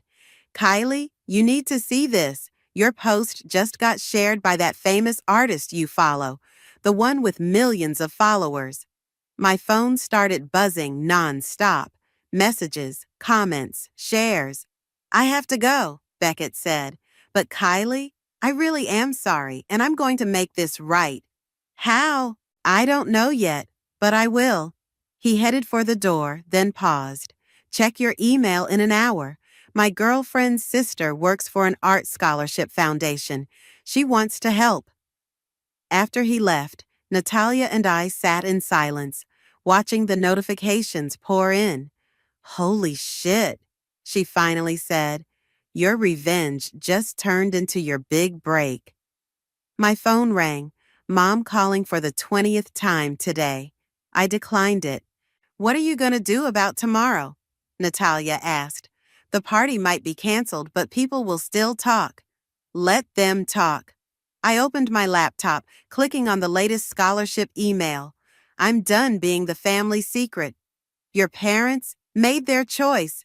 I started filling out the scholarship application. Now I'm making mine. My phone buzzed with a text from Gareth.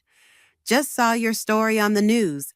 Local station wants to interview you. Then another from Zaylee. Beckett's telling everyone the truth. The whole family's imploding. And finally, one from Dad. We never meant to hurt you. Please, let us explain. I looked at Natalia. Think karma works this fast usually? She grinned. Only when it has help from viral social media posts. My laptop pinged again. Another gallery reaching out. Another opportunity rising from the ashes of my stolen dreams. Sometimes, I said, typing out a response, the best revenge is success. And for the first time since discovering my empty bank account, I felt something like hope. The house looked different now, with all the party decorations taken down. A few deflated balloons still littered the front yard, and a congratulations banner hung crookedly over the garage. I sat in my car watching relatives arrive one by one, not for a celebration anymore, but for what Mom called an emergency family meeting. You don't have to go in, Natalia said from the passenger seat. You've made your point. My phone lit up with another message from the Art Institute. Scholarship confirmed. Please respond to accept. Actually, I said, grabbing my portfolio from the back seat, I think I do. We walked in without knocking. The living room was packed. Aunts, uncles, cousins, all talking in hushed voices that died the moment I entered. Mom and Dad sat on the couch, looking small and tired. Beckett stood by the window with Zaylee. Well, Uncle Rob broke the silence, look who decided to air our dirty laundry to the whole world. Rob, Aunt Maria warned, but he continued, you couldn't handle this privately? Had to make us all look bad? I dropped my portfolio on the coffee table with a loud thud. Funny how you're more worried about looking bad than actually being bad. Kylie, Mom started, but I cut her off. No, let's talk about looking bad. I pulled out my phone, opening the viral post. Should I read the comments? The ones calling you thieves? Or maybe the ones praising Beckett's miraculous recovery while pointing out how you sacrificed your daughter's future for it? That's enough, Dad said. Is it? Because I just got offered a full scholarship. I turned to face everyone. Turns out, when you tell the truth about injustice, people actually want to help. Beckett stepped forward. Show them the portfolio, Kylie. I opened it, spreading my artwork across the coffee table. Paintings, sketches, digital designs, everything that could have been developed at art school. This is what you stole from me, I said quietly. Not just money, but opportunity, growth, dreams. We were trying to save a life, Mom whispered. With a payment plan that already existed, I shot back. Beckett told me everything. His parents had it handled, but you just had to play the heroes, didn't you? Aunt Maria stood up. We offered to take the loan. They insisted because they wanted the praise. I was shouting now, years of hurt pouring out. They wanted everyone to think they saved the day, and my future was just collateral damage. That's not true, Dad protested. Then why didn't you tell anyone where the money came from? Zaylee spoke up, surprising everyone. Why let everyone believe it was your money? The room went quiet again. I have something to say, Beckett announced. He pulled out an envelope. This is a contract. I'm selling my car and my gaming setup. It's not enough to replace everything, but it's a start. Beckett, no, I began. Yes, he handed me the envelope. And I'm taking that loan my parents originally planned on. Every penny is going to you. Mom started crying. Dad just stared at the floor. The Art Institute wants me to start next semester, I said, my voice steady. Thanks to the scholarship that came from telling the truth you all tried to hide. So that's it? Uncle Rob demanded. You get your money back and we're just supposed to forget how you humiliated this family? No. I picked up my portfolio. You're supposed to remember.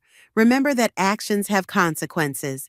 Remember that family means protecting everyone, not just the person you choose to save. Natalia squeezed my hand as more relatives started talking all at once, arguing about loyalty and privacy and family honor. I have one more announcement, I said over the noise. That gallery downtown, they're showing my work next month, all pieces about family, betrayal, and karma. I looked directly at my parents. I hope you'll all come see what your choices inspired. Kylie, please. Mom reached for me, but I stepped back. The truth set me free, I said, and it got me exactly where I needed to be. So thank you, all of you. This family taught me that sometimes the worst betrayals lead to the best opportunities. I turned to leave, but Beckett called after me. Will you ever forgive us? Looking back at my broken family, my crying mother, my defeated father, my angry relatives, I managed a small smile. Ask me again when I graduate from art school. Walking out felt like breathing fresh air after being underwater. My phone buzzed with another message from the gallery owner. Your story resonates with so many. Can't wait to show the world your art. Ready to go? Natalia asked as we got back in the car. I looked at the house one last time, at the crooked congratulations banner and the deflated balloons. Yeah, I said. I think I finally am. Your story has over 1 million views now, Natalia announced, scrolling through her phone. We were setting up my pieces at the gallery, preparing for tomorrow's opening night. The comments are wild. People are planning to fly in just to see your work. I stepped back from hanging my centerpiece, a large canvas depicting empty hands reaching for scattered dollar bills that transformed into origami birds taking flight. Ms. Reynolds wants to see you, one of the gallery assistants called from the doorway. In her office. I found the gallery owner reviewing some paperwork. She looked up as I entered, gesturing for me to sit. We have a situation, she said, turning her laptop toward me. Your family's been calling, repeatedly. They're demanding we cancel the show. My stomach dropped. They can't do that. Of course not. But, she hesitated, they're threatening legal action. Something about defamation. The truth isn't defamation. I know, and we're still going forward. She smiled. Actually, that's not why I called you in. This came for you. She handed me an envelope with an international postmark. Inside was a letter from one of the most prestigious art schools in Paris. They saw your story, Ms. Reynolds explained, and your portfolio.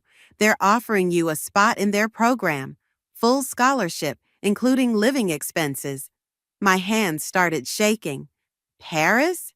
Sometimes karma works in mysterious ways, she winked, though I suspect viral social media posts help too. My phone buzzed, Beckett calling. Again, I declined it. Your family might try to show up tomorrow, she warned. Security's been briefed. Let them come, I said, clutching the Paris letter. Let them see exactly what their actions created. Back in the gallery, Natalia was talking to a reporter. Yeah, that's her, she said as I approached. The artist herself. Ms. Vasquez, the reporter turned to me, recorder in hand. Your story has sparked quite a debate about family obligations versus personal dreams. Any comment? Before I could answer, the gallery door chimed. Beckett walked in, followed by Zaley. We need to talk, he said, ignoring the reporter. It's important. I nodded to the reporter. Excuse me.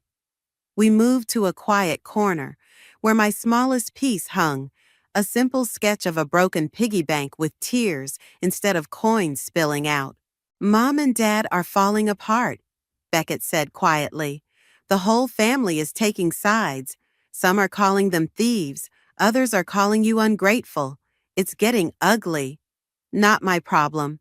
They're talking about selling their house, Zaley added, to pay you back. That hit me hard. What?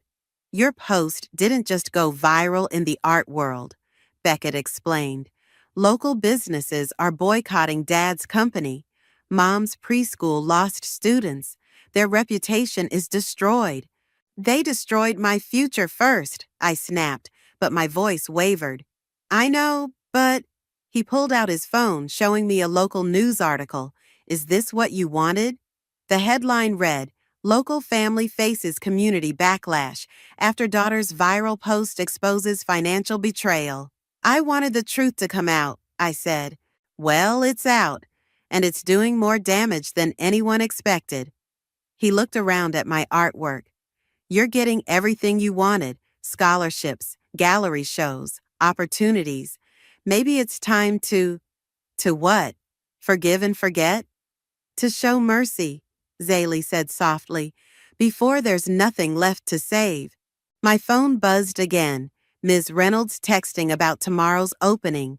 Then another message popped up from an unknown number. Your story inspired me to stand up to my own toxic family. Thank you. I can't take it back, I said finally, and I won't. We're not asking you to, Beckett replied, but maybe there's a way to move forward, all of us. I looked at my artwork surrounding us, each piece telling the story of betrayal, loss, and ultimately triumph. The Paris school wants me, I said suddenly. Full scholarship. Beckett's eyes widened. Paris? That's amazing. Yeah, it is. I turned to face him fully. Tell Mom and Dad to keep their house. Tell them I don't want their money anymore. I found my own way out. And the posts? The interviews? I touched the frame of my broken piggy bank sketch. The truth stays up, but maybe I can tell a different part of it now, about healing, about moving forward. Zaley squeezed my arm. That's all anyone can ask for. The gallery door chimed again. This time it was Gareth, carrying a large envelope. You're going to want to see this, he called out. Another offer just came in. This one's big. I looked at my cousin, at the art surrounding us, at the future unfolding in unexpected ways. Karma's not just about punishment, I said quietly. Sometimes it's about transformation, too. Beckett nodded, understanding. Go, see what karma brought you now. I walked toward Gareth, leaving my family drama captured in paint and canvas behind me, ready to see what the next chapter would bring. The gallery buzzed with voices and camera flashes. Every piece had a red sold sticker, and Ms. Reynolds couldn't stop smiling. But I kept staring at the 2 empty chairs in the front row, the seats I'd reserved for my parents. They're not coming, Natalia said gently, handing me a glass of champagne. But look who did. Through the crowd, I spotted Beckett talking to a group of art critics. He was showing them something on his phone, probably the payment plan he'd set up to slowly repay my college fund. Ready for your speech? Ms. Reynolds appeared at my elbow. The Paris school representatives are especially eager to hear from you. I nodded, gripping my note cards. As I made my way to the small podium, someone slipped in through the back door. Mom, then Dad. They stood awkwardly by the exit, looking lost among the art crowd. "Good evening," I began, my voice shaking slightly. "A month ago, I thought my dreams were over." The room fell silent, cameras flashed. "But sometimes," I continued, "when one door closes, 100 others open. My art has always been about truth, raw, uncomfortable truth. And when I shared my truth with the world answered back." I saw Mom wiping her eyes, Dad holding her hand. "Today, I'm announcing that I'll be attending l'École des Beaux-Arts in Paris this fall. My entire education will be funded by their international scholarship program." Applause erupted. Someone whistled. Probably Natalia. "I'm also pleased to announce that 50% of tonight's proceeds will be donated to a new scholarship fund for artists facing financial hardship, because sometimes—" I paused, looking directly at my parents. "Sometimes healing means helping others avoid the pain you experienced." More applause. Mom took a step forward but stopped, uncertain. "And finally," I said, setting aside my cards, "I want to talk about family." The room got very quiet. My story went viral because it touched a nerve.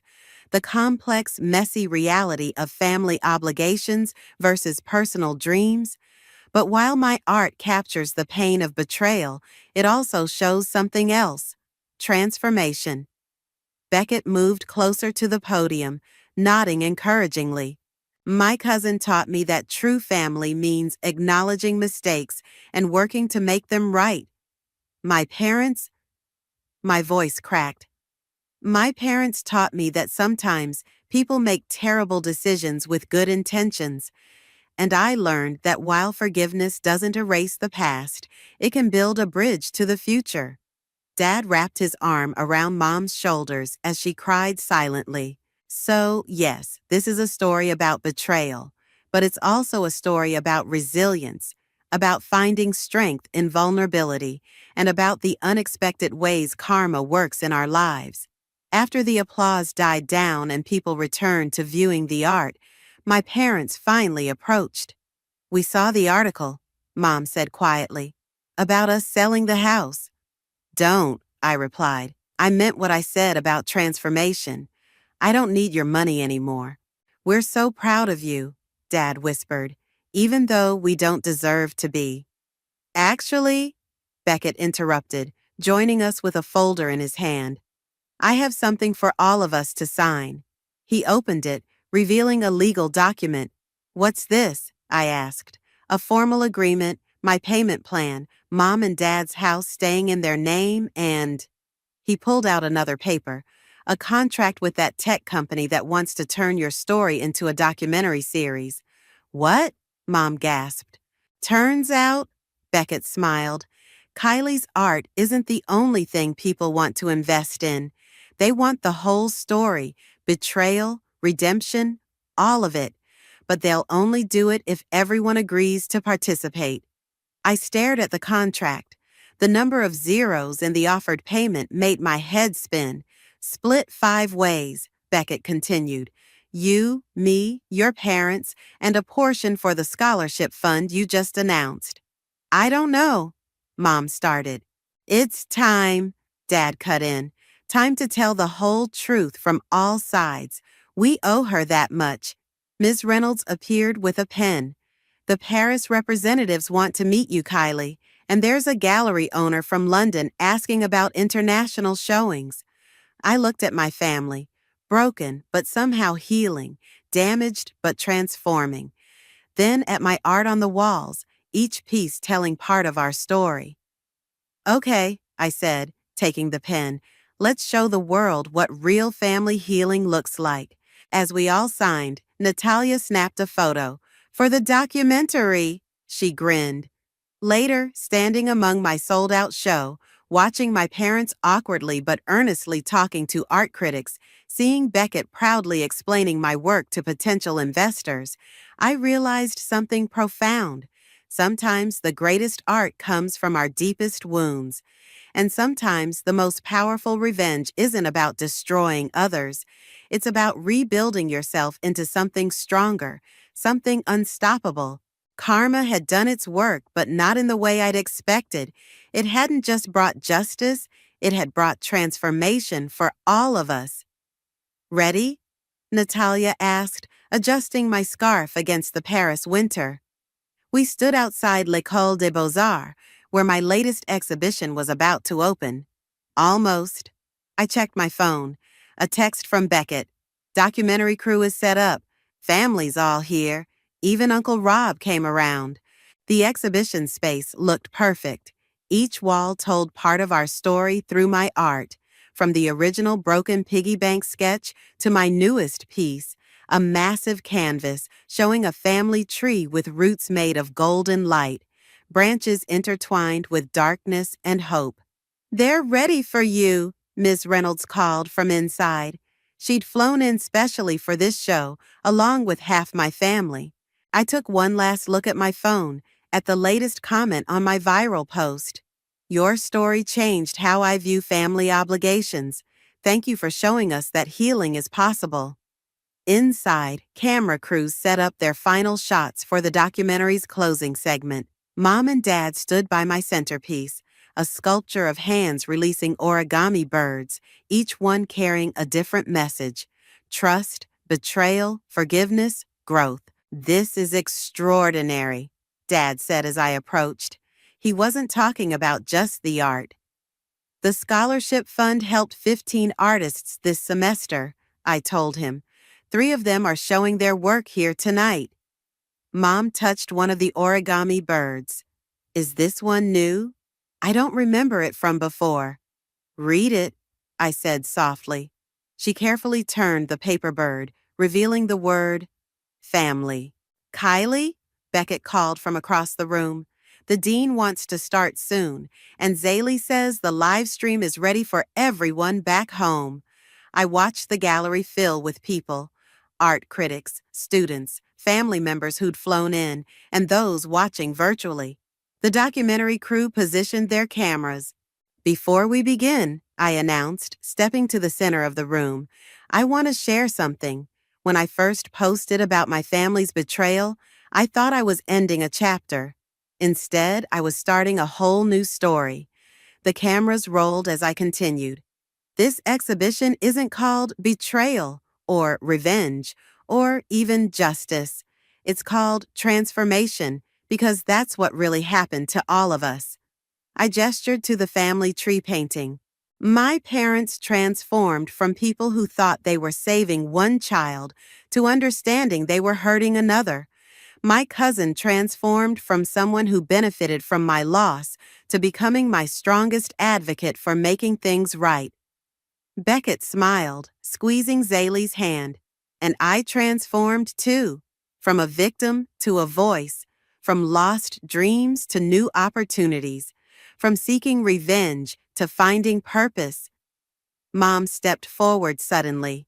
"We have something to show you too." She nodded to Dad, who pulled out an envelope. "What's this?" I asked. "Open it."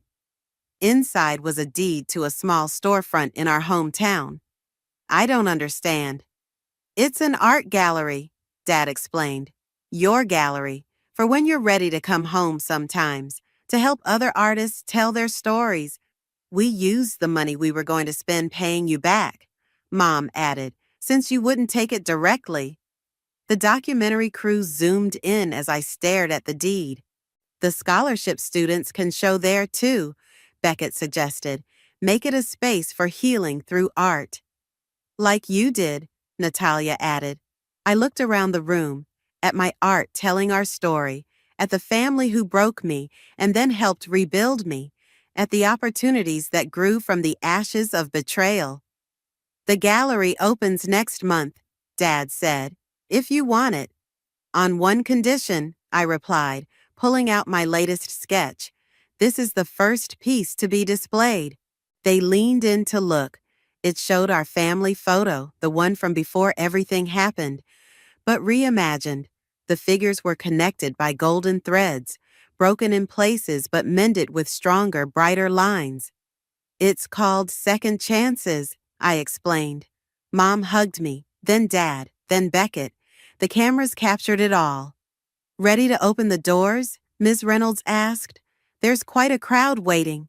I looked at my family, at my art, at the life I'd built from broken dreams. Yes, I said, let's show them what transformation really looks like. As the doors opened and people flooded in, I realized something. Karma hadn't just given me justice, it had given me purpose. And maybe that was the greatest transformation of all. The documentary crew filmed as I cut the ribbon, officially opening the exhibition. Behind me, my family stood united, transformed, ready to write our next chapter together. Not as victims and betrayers, but as people who learned that sometimes the deepest wounds can create the most beautiful art. And sometimes the longest journeys lead you exactly where you need to be. The letter trembled in my hands as I stared at the words that would change everything. You've always held me back.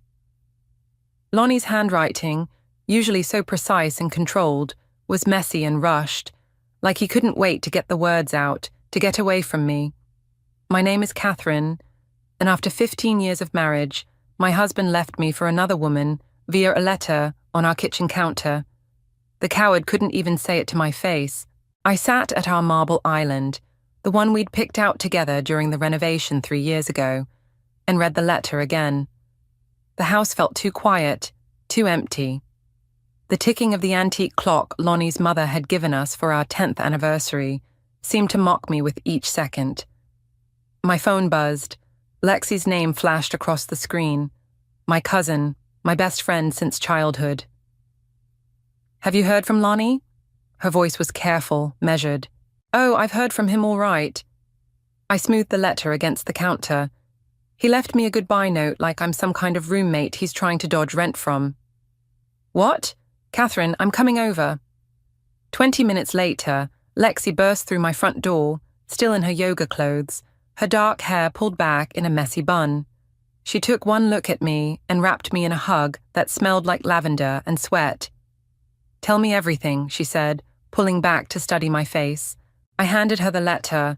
Her eyes widened as she read, her perfectly manicured nails digging into the paper. That bastard, she whispered. And Vanessa Clark, the socialite. I jerked my head up. How did you know about Vanessa? Lexi's face flushed. I saw them together at LeBlanc last week. I was going to tell you, but I wanted to be sure first. The betrayal hit me like a physical blow. You knew? For a whole week? Catherine, Get out. My voice was eerily calm. Please, let me explain. Get out, I screamed, surprising us both. After Lexi left, I wandered through the house like a ghost, touching things that suddenly felt foreign. Photos of Lonnie and me smiled back at me from every wall. Lies frozen in time. I grabbed the nearest frame and hurled it across the room. The glass shattered satisfyingly against the wall. My phone buzzed again. This time it was Camden, my old college friend who'd recently moved back to town. Catherine, Lexi called me. Are you okay? I laughed bitterly. Define okay. I'm bringing wine and pizza, no arguments. An hour later, Camden and I sat on my kitchen floor, surrounded by empty pizza boxes and wine bottles. I told him everything, including Lexi's betrayal. You know what the worst part is? I took another sip of wine. He's probably at Vanessa's right now, in her mansion, laughing about how he finally broke free from his ball and chain.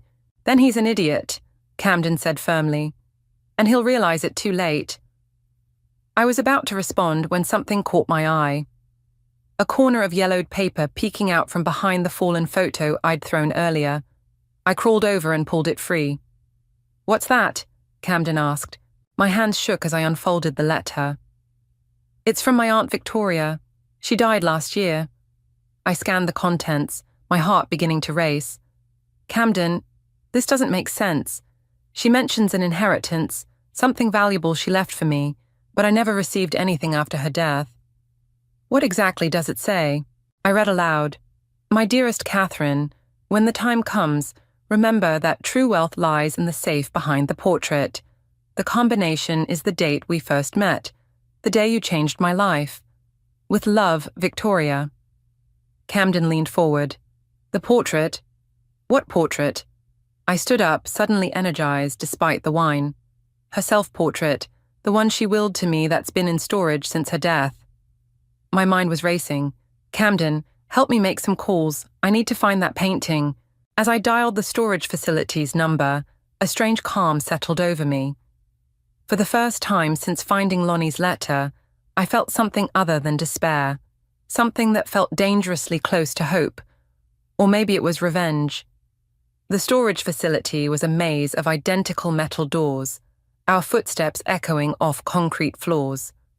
The manager, a balding man named Pete, led us to Unit 247. Here it is, ma'am, just like you left it last year. I fumbled with the key, my hands trembling slightly. Camden stood beside me, coffee in hand. We'd both needed it after last night's wine session.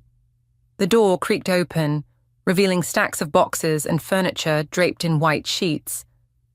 The portrait was easy to spot, propped against the back wall. Aunt Victoria's piercing eyes seemed to follow me as I approached. That's quite something, Camden whispered, helping me lift the heavy frame. We carefully carried it to my SUV. Back at home, we positioned it in the living room, where sunlight streamed through the windows. I studied the ornate frame, running my fingers along its edges. There has to be a mechanism or... My voice trailed off as I felt a slight click. The frame swung forward, revealing a small wall safe behind it. Damn, Camden breathed. Your aunt wasn't kidding.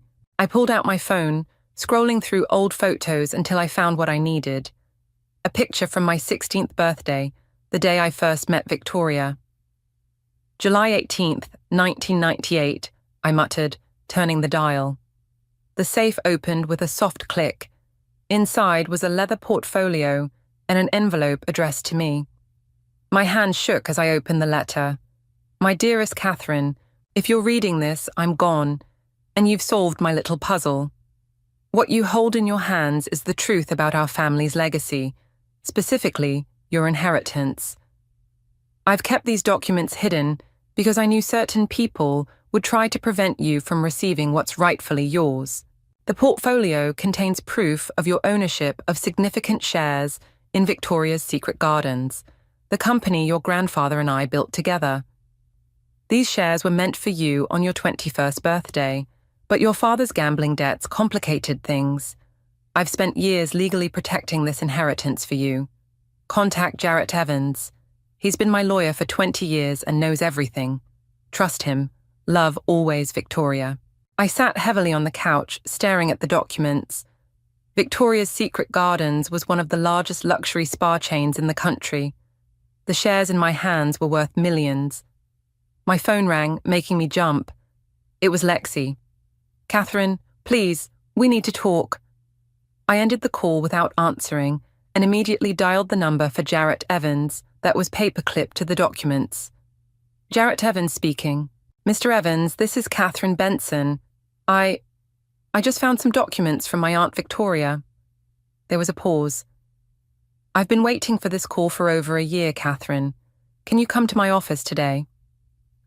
2 hours later, Camden and I sat in a sleek downtown office while Jarrett, a distinguished man in his 40s, examined the documents. Everything appears to be in order, he said, looking up. Victoria was very thorough. These shares represent a 30% ownership in Victoria's Secret Gardens. She arranged everything so they couldn't be touched by your father's creditors or any future claims. Future claims? I asked. Such as a divorce settlement, he said pointedly. My heart skipped a beat. How did she know? Victoria was an excellent judge of character. She never trusted Lonnie. He leaned forward. Catherine, there's something else you should know. Vanessa Clark has been trying to acquire controlling interest in the company for months. These shares would prevent that from happening. I felt a cold smile spread across my face. You mean the same Vanessa Clark who's sleeping with my husband? The very same. Jarrett's expression matched mine. Would you like to know how we can proceed? Just then, my phone buzzed with a text from Lexi. Had lunch with Vanessa today. She's not the monster you think she is. Give her a chance? I showed the message to Camden, who whistled low. Looks like your cousin's picked her side. I turned to Jarrett, my decision made. Tell me everything I need to know. And then we're going to make some changes. As Jarrett outlined our strategy, I felt a surge of energy I hadn't experienced since finding Lonnie's letter. My aunt hadn't just left me money, she'd left me power, and I intended to use it. One more thing, Jarrett said, pulling out another envelope. Victoria left this for you too. She said to give it to you once you found everything else. I opened it with trembling fingers. Inside was a single photo. Victoria, at my age, standing proud in front of her first spa location. On the back, she'd written, "Sometimes the best revenge is living well. Make them regret underestimating you." I tucked the photo into my purse, my aunt's words burning into my mind. Oh, they would regret it. They would regret it all. The charity gala was in full swing when I walked in, wearing a black dress that cost more than my old monthly budget. Heads turned. They always did when someone entered the crystal ballroom. But this time, the whispers that followed were different. Is that Catherine? Lonnie's ex? I heard she... I smiled, remembering Jarrett's words from our strategy meeting. Let them talk. Every whisper works in our favor. Camden appeared at my elbow, handsome in his tuxedo. Ready to make some waves? Born ready. I accepted a champagne flute from a passing waiter. Is she here? Northwest corner. With Lexi. I turned casually, spotting them immediately. Vanessa held court near the windows, wearing a red dress that probably cost more than most cars. Lexi stood beside her, laughing at something she'd said. The sight made my stomach turn. Catherine, a familiar voice called out. Margaret, the gala's organizer and an old family friend, hurried over. I'm so glad you came. And is it true about you taking over your aunt's position on the board? I nodded, noting how the nearby conversation suddenly quieted. Yes, I'm attending my first board meeting next week. How wonderful! Margaret's voice carried perfectly. Victoria would be so proud. She always said you were the only one who truly understood her vision for the company. From the corner of my eye, I saw Vanessa's head snap in our direction. Bingo. My phone buzzed. A text from Jarrett. Documents filed. Everything set for Monday. Excuse me, a smooth voice interrupted. Vanessa stood before us, Lexi hovering anxiously behind her. Catherine, darling, we simply must catch up. Must we? I took a deliberate sip of champagne. I insist. Her perfectly manicured hand gripped my arm, steering me toward a quiet corner. I think we got off on the wrong foot. I raised an eyebrow. Is that what we're calling sleeping with my husband? Ex-husband, she corrected with a smile that didn't reach her eyes. And really, I did you a favor. Lonnie was never meant for small-town life. How thoughtful of you. I matched her smile. Speaking of favors, how's your acquisition going? I heard there were some complications. The flash of anger in her eyes was worth every second of the past month's pain. Catherine, Lexi stepped forward, please don't make this difficult. Vanessa's offering to buy your shares at well above market value. I turned to my cousin, feeling a fresh wave of betrayal. And how long have you been her errand girl, Lexi? Was it before or after she started sleeping with my husband? Lexi flinched. That's not fair. I'm trying to help everyone get what they want. What I want? I laughed softly. What I want is for my cousin to remember who she is. What I want is for my husband's mistress to realize she's not as clever as she thinks she is. Listen here, you little... Vanessa started, but I cut her off. No, you listen. Those shares aren't for sale. Not now, not ever. And on Monday, when the board announces the new majority shareholder, you'll understand exactly why my aunt chose me to carry on her legacy. I turned to leave, but Vanessa grabbed my arm again. You have no idea who you're dealing with. Actually, I pulled free. I do. I'm dealing with a woman who's leveraged herself to the hilt trying to buy up company shares. not realizing Victoria had already secured the controlling interest. I'm dealing with someone who thought seducing my husband would somehow give her an advantage in business negotiations. How's that working out for you, by the way? The color drained from her face. Behind her, Lexi's eyes widened. Catherine, Lexi reached for me. I didn't know. Save it. I stepped back. You chose your side. Now live with it. I walked away, feeling their stares burning into my back. Camden met me halfway across the room. That looked intense, he said, guiding me toward the exit. It was necessary. I checked my phone as another text came through, this time from my bank. The transfer was complete. Victoria's inheritance was officially mine. Outside, the night air was cool against my skin. A familiar car pulled up, Lonnie's Mercedes. He stepped out, straightening his tie. Catherine. He stopped short, taking in my appearance. You look different. Amazing what self-respect does for a woman's appearance. I smiled sweetly. Enjoy the party. I hear Vanessa could use a drink. As Camden and I walked to our car, I heard the ballroom doors open behind us. Vanessa's voice carried across the parking lot. Lonnie, we need to talk. Now. I didn't turn around. I didn't need to. The sound of their arguing told me everything I needed to know. Victoria was right.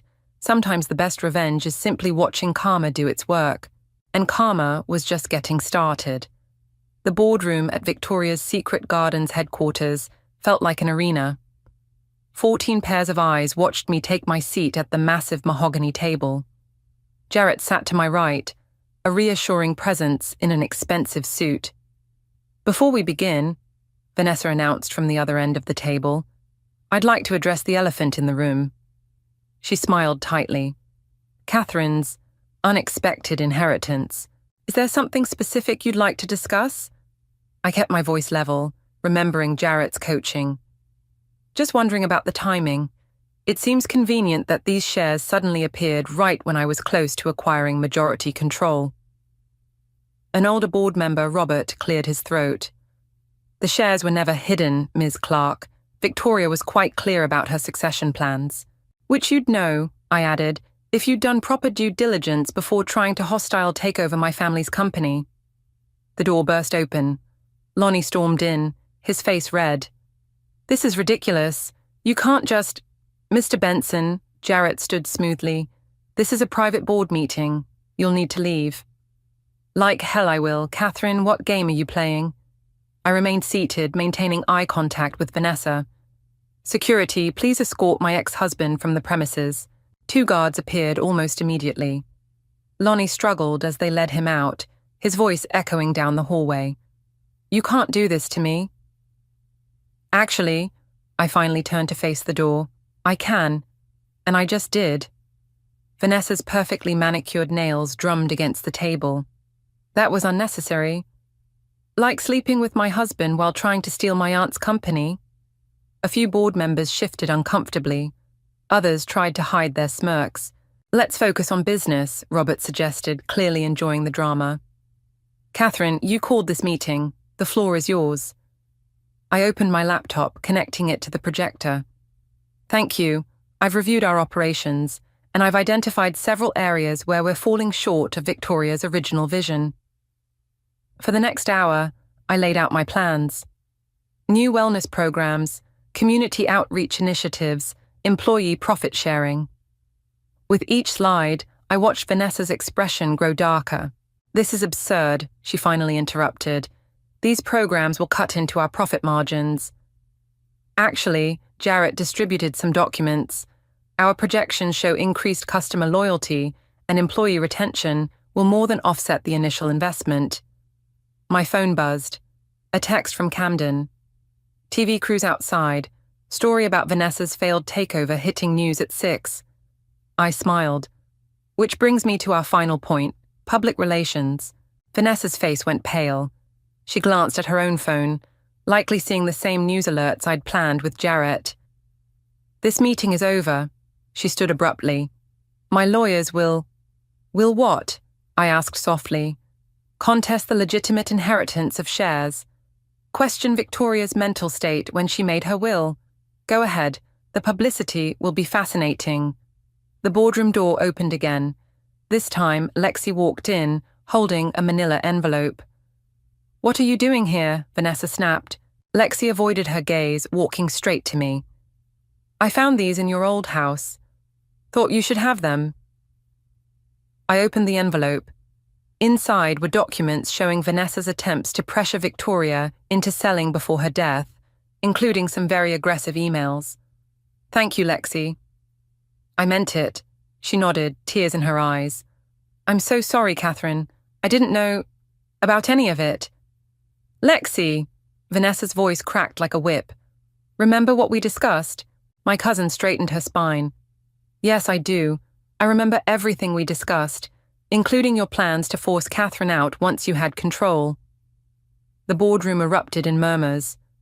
Vanessa grabbed her bag, practically running for the door. This isn't over. Actually, I called after her, it is. Security will show you out, permanently. After she left, Robert stood up, applauding. Others joined in. Victoria would be proud, he said. Welcome home, Catherine. Later, in my new office, Victoria's old office, Lexi and I sat across from each other, the weight of months of betrayal between us. I was stupid, she whispered. So stupid. Yes, you were. I poured us both some tea, but you came through in the end. Can you ever forgive me?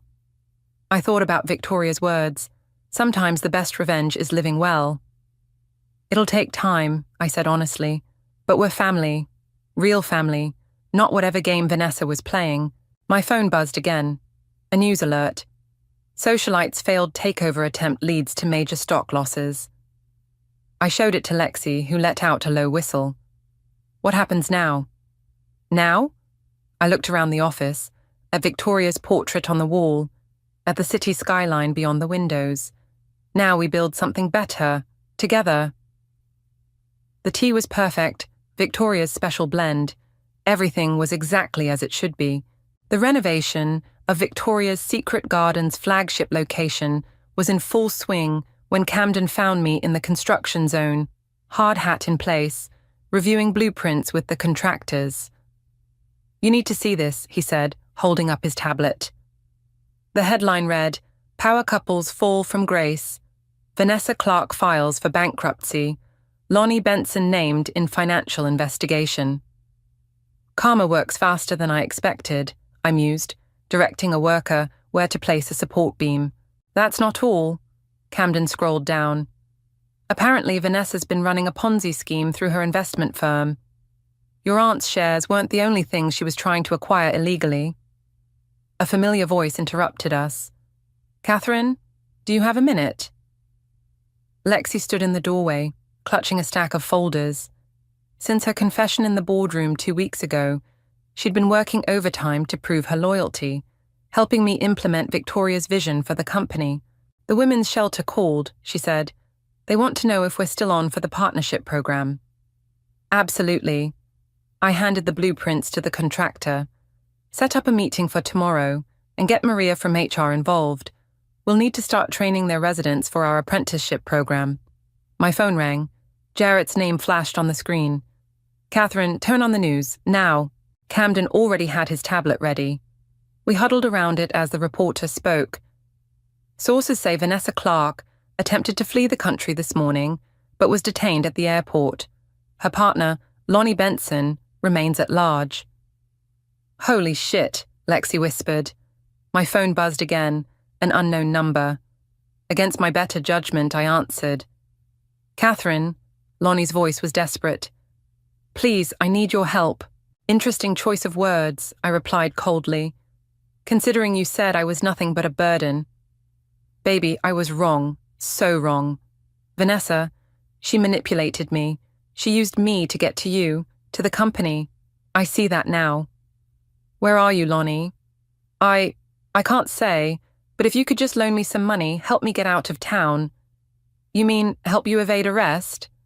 I caught Camden's eye and he nodded, already dialing someone.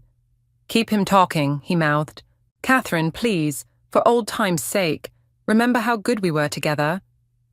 I remember everything, Lonnie, including how you left me with nothing but a note. I'll make it up to you, I promise, just... His voice cut off abruptly. In the background, I heard, FBI, hands where we can see them. I ended the call, hands shaking slightly. Camden put his arm around me. You okay? Better than okay. I straightened my hard hat. Let's get back to work. This place isn't going to renovate itself. The rest of the day flew by in a blur of decisions and meetings. By evening, I stood in what would become the main therapy room, watching the sunset through the floor-to-ceiling windows. It's really coming together, Camden said, joining me. Victoria would have loved it. I touched the wall, feeling the smooth texture of the new paint. She always said our spas should be more than just luxury retreats. They should be sanctuaries. Speaking of sanctuaries... He hesitated. The realtor called. Your old house sold. I nodded. After everything that happened, I couldn't stand living there anymore. The proceeds would go to the new charitable foundation I was establishing, helping women rebuild their lives after similar betrayals. Ms. Catherine, Maria from HR appeared. The first group of apprentices is here for orientation. In the conference room, 20 women sat nervously, many bearing the invisible scars of broken relationships and shattered dreams. I recognized that look. I'd seen it in my own mirror not so long ago. Welcome to Victoria's Secret Gardens, I began. I know what it's like to feel lost, betrayed, worthless, but I also know what it's like to rise above it. This program isn't just about job training. It's about reclaiming your power. One woman raised her hand. We heard about what happened with your husband and that socialite. How did you stay so strong? I thought about Victoria's hidden inheritance, about Lexi's redemption, about Camden's unwavering support. By remembering that our worst moments don't define us, our response to them does. Later, as I packed up my office for the day, Lexi brought in the evening papers. The headlines screamed about Lonnie's arrest and Vanessa's impending trial. Quite a day, she said, setting them on my desk. Quite a month. I looked at Victoria's portrait. But you know what? I wouldn't change any of it. Really, not even the painful parts. Especially not those. I smiled, gathering my things. Sometimes you need to be broken down completely to build something better in your place. Outside, the city lights twinkled like stars. Tomorrow would bring new challenges, new opportunities, new chances to make Victoria's legacy proud. But for now, I was exactly where I needed to be. The courthouse steps were crowded with reporters when I arrived for Vanessa's trial. 6 months had passed since her arrest, and the media circus hadn't died down one bit. Ms. Catherine, any comment on today's proceedings? How do you feel about testifying against your ex-husband? Is it true Vanessa Clark threatened you? I pushed through the crowd, Camden at my side acting as a buffer. Inside, Jarrett waited by the security checkpoint. Ready? He asked, straightening his tie. Born ready. I smoothed my navy blazer, Victoria's favorite, found in the back of her closet. Is he here? Lonnie's being brought in from county. Vanessa's already inside with her lawyer. The courtroom was packed. I spotted Lexi in the gallery, who gave me a small wave. She'd be testifying later about Vanessa's manipulation and schemes. As I took my seat at the prosecution's table, the side door opened. Vanessa entered in an orange jumpsuit, a far cry from her designer dresses. Our eyes met briefly. The hatred in her gaze could have melted steel. All rise! The proceedings began with opening statements. I half listened as the prosecutor detailed Vanessa's financial crimes, my attention caught by movement at the door. Lonnie was being led in, also in custody orange. He'd lost weight, his once perfect hair now unkempt. The prosecution calls Catherine to the stand. Walking to the witness box, I felt surprisingly calm. Months of preparation with Jarrett had readied me for this moment. Please state your name for the record. Catherine Marie Benson. And how do you know the defendant? She had an affair with my husband while attempting to illegally acquire my family's company. Vanessa's lawyer objected, but the judge overruled. Tell us about the events leading up to March 15th. I detailed everything. Finding Lonnie's letter, discovering Victoria's inheritance, uncovering Vanessa's scheme. With each word, I watched Vanessa's composed facade crack further. Did Miss Clark ever threaten you directly? Yes. At the charity gala, she— Objection. Vanessa stood up suddenly. She's lying. This is all because she couldn't keep her husband satisfied. Miss Clark, control yourself. The judge banged his gavel. Tell them, Lonnie. Vanessa turned to him. Tell them how Catherine trapped you in that boring life. Lonnie wouldn't meet her eyes. Or mine. Remove Ms. Clark until she can compose herself, the judge ordered. As guards led Vanessa out, she screamed, You think you've won. You're nothing. Nothing. During the recess, I found Camden by the water fountain. That was intense, he said, handing me a coffee. Did you see Lonnie's face when Vanessa lost it? I couldn't help smiling. Karma really is a spectacular thing. Catherine, Lexi approached cautiously. They're ready for my testimony. You'll do fine.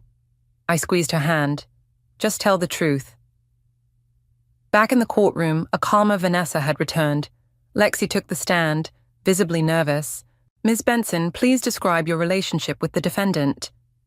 She befriended me to get information about Catherine and Victoria's secret gardens. She told me she'd make me a partner in her investment firm if I helped her. And did you believe her? At first, but then I found documents proving she was lying to everyone. She never intended to honor any of her promises.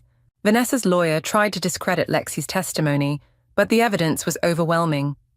Bank records, emails, recorded conversations, it all painted a clear picture of calculated deception. The final blow came when Lonnie took the stand. Mr. Benson, did Ms. Clark instruct you to marry Catherine to gain access to her family's business? Lonnie's voice was barely audible. No, that was real, at least at first. When did things change? He glanced at me, then quickly away. Vanessa approached me 3 years ago, said she knew about my gambling debts, promised to help if I helped her get close to Catherine's family. You son of a bitch, Vanessa hissed. The judge called for order as Vanessa's lawyer desperately tried to damage control. But the truth was out, and nothing could put it back in its box. Hours later, I stood on the courthouse steps again, this time facing the reporters by choice. Ms. Catherine, what's next for Victoria's Secret Gardens? We're expanding our community outreach programs, I announced, including a new foundation helping women rebuild their lives after domestic abuse and financial fraud. Sometimes, the best way forward is to help others find their way too. As the cameras flashed, I caught sight of Vanessa being led to a prison transport van. Our eyes met one final time. I smiled and waved, channeling every ounce of Victoria's elegant grace. Behind me, Camden chuckled. You enjoyed that, didn't you? Maybe a little. I turned away from the van. Come on, we have a foundation to build. The future stretched out before me, bright and full of possibility. Victoria would have been proud. 1 year after the trial, I stood on stage at the grand reopening of Victoria's Secret Gardens' flagship location. The renovation had transformed it into something beyond even my dreams. A perfect blend of luxury and healing. Today marks not just a reopening, I addressed the crowd, but a rebirth. Every woman who walks through these doors will find more than just spa treatments. They'll find hope. The audience applauded as I cut the ribbon. Camera flashes lit up the morning air. In the front row, Camden beamed proudly, while Lexi dabbed at her eyes with a tissue. And now, I continued, I'm honored to introduce our first graduating class of the Victoria's New Beginnings program. 20 women walked onto the stage, each wearing the spa's signature uniform. These were the same nervous faces from that first orientation, now transformed by confidence and purpose. Sarah, one of the graduates, stepped up to the microphone. A year ago, I was living in my car after leaving an abusive relationship. Today, I'm a licensed massage therapist and the new assistant manager of the wellness department. More applause, More tears, more hope. After the ceremony, during the reception, Jarrett pulled me aside. "Have you seen this?" He showed me his phone. The headline read, "Lonnie Benson released early for good behavior." I heard. I sipped my champagne. He sent me a letter last week. And nothing. That chapter's closed. Speaking of chapters, Camden joined us, grinning. "Tell them your news." I blushed. The publisher accepted my book proposal. Rising from the Ashes, A Guide to Rebuilding Your Life, will be out next spring. Victoria would be over the moon, Lexi said, appearing with a plate of hors d'oeuvres. "Remember how she always said you should write?" She said a lot of things that turned out to be right. I touched the locket around my neck, Victoria's, found in the safe behind her portrait. A commotion at the entrance caught our attention. Robert, the board member who'd supported me from the start, rushed in. "Catherine, turn on the news." Someone grabbed the remote, and the reception's massive screens flickered to life. A reporter stood outside a federal courthouse. "Breaking news. Vanessa Clark's appeal has been denied. Additionally, new evidence suggests her financial crimes extend further than initially thought, potentially adding years to her sentence. Well," Camden raised his glass, "here's to karma." The party continued, but I slipped away to Victoria's old office, now mine. The city sparkled beyond the windows, just as it had that first night I'd taken possession of my inheritance. A knock at the door. "Catherine?" I turned to find Sarah, still in her graduation robe. "Everything okay?" "More than okay." She twisted her hands nervously. "I wanted to thank you, not just for the program, but for showing us it's possible to start over. You did all the hard work. Maybe, but you showed us the way." She hesitated. "There's someone here to see you, in the lobby." Curious, I took the elevator down. The lobby was nearly empty now, most guests having moved to the reception area. But one person remained, standing awkwardly by the fountain. Lonnie. He looked older, greyer. Prison had stripped away his polished exterior, leaving something raw and uncertain. "Catherine." His voice cracked. "You've done amazing things here. What do you want, Lonnie?" "To apologize. Really apologize, not like before." He shuffled his feet. "I read about your foundation in the paper, the women you're helping. It made me realize how wrong I was, about everything." "Thank you for saying that." I kept my voice neutral. "But if you're looking for forgiveness, I'm not." He shook his head. "I don't deserve it. I needed you to know that you never held me back. I held myself back, and I'll regret losing you for the rest of my life." Before I could respond, Camden appeared at my side. "Everything all right here?" Lonnie's eyes darted between us, understanding dawning on his face. "I should go.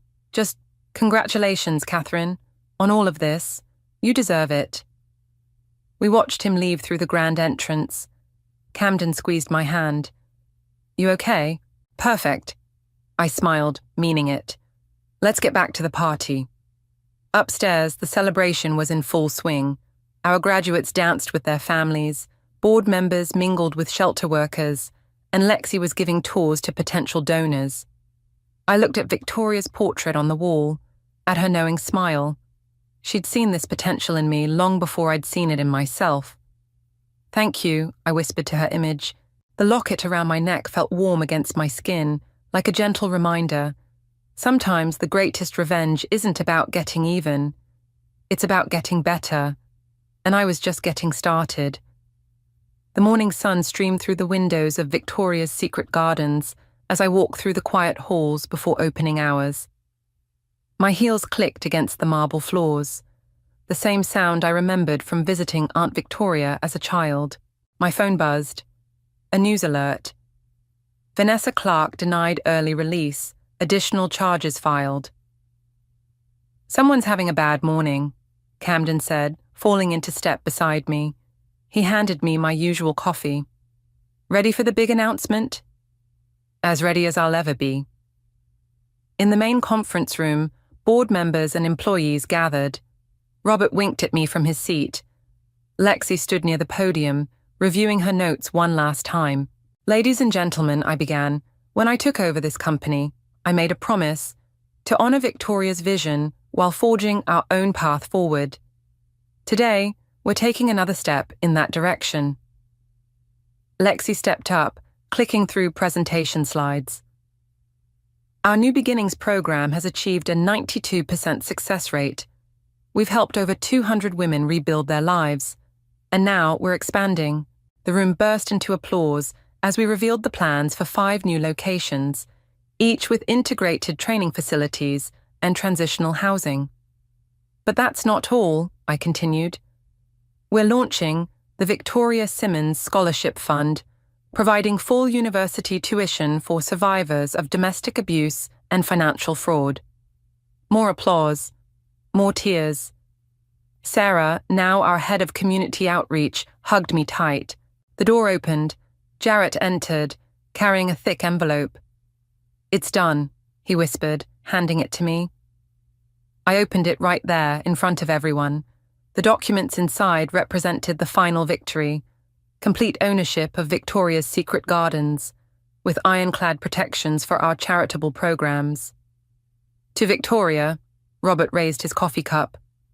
And to Catherine, who proved that success is the best revenge.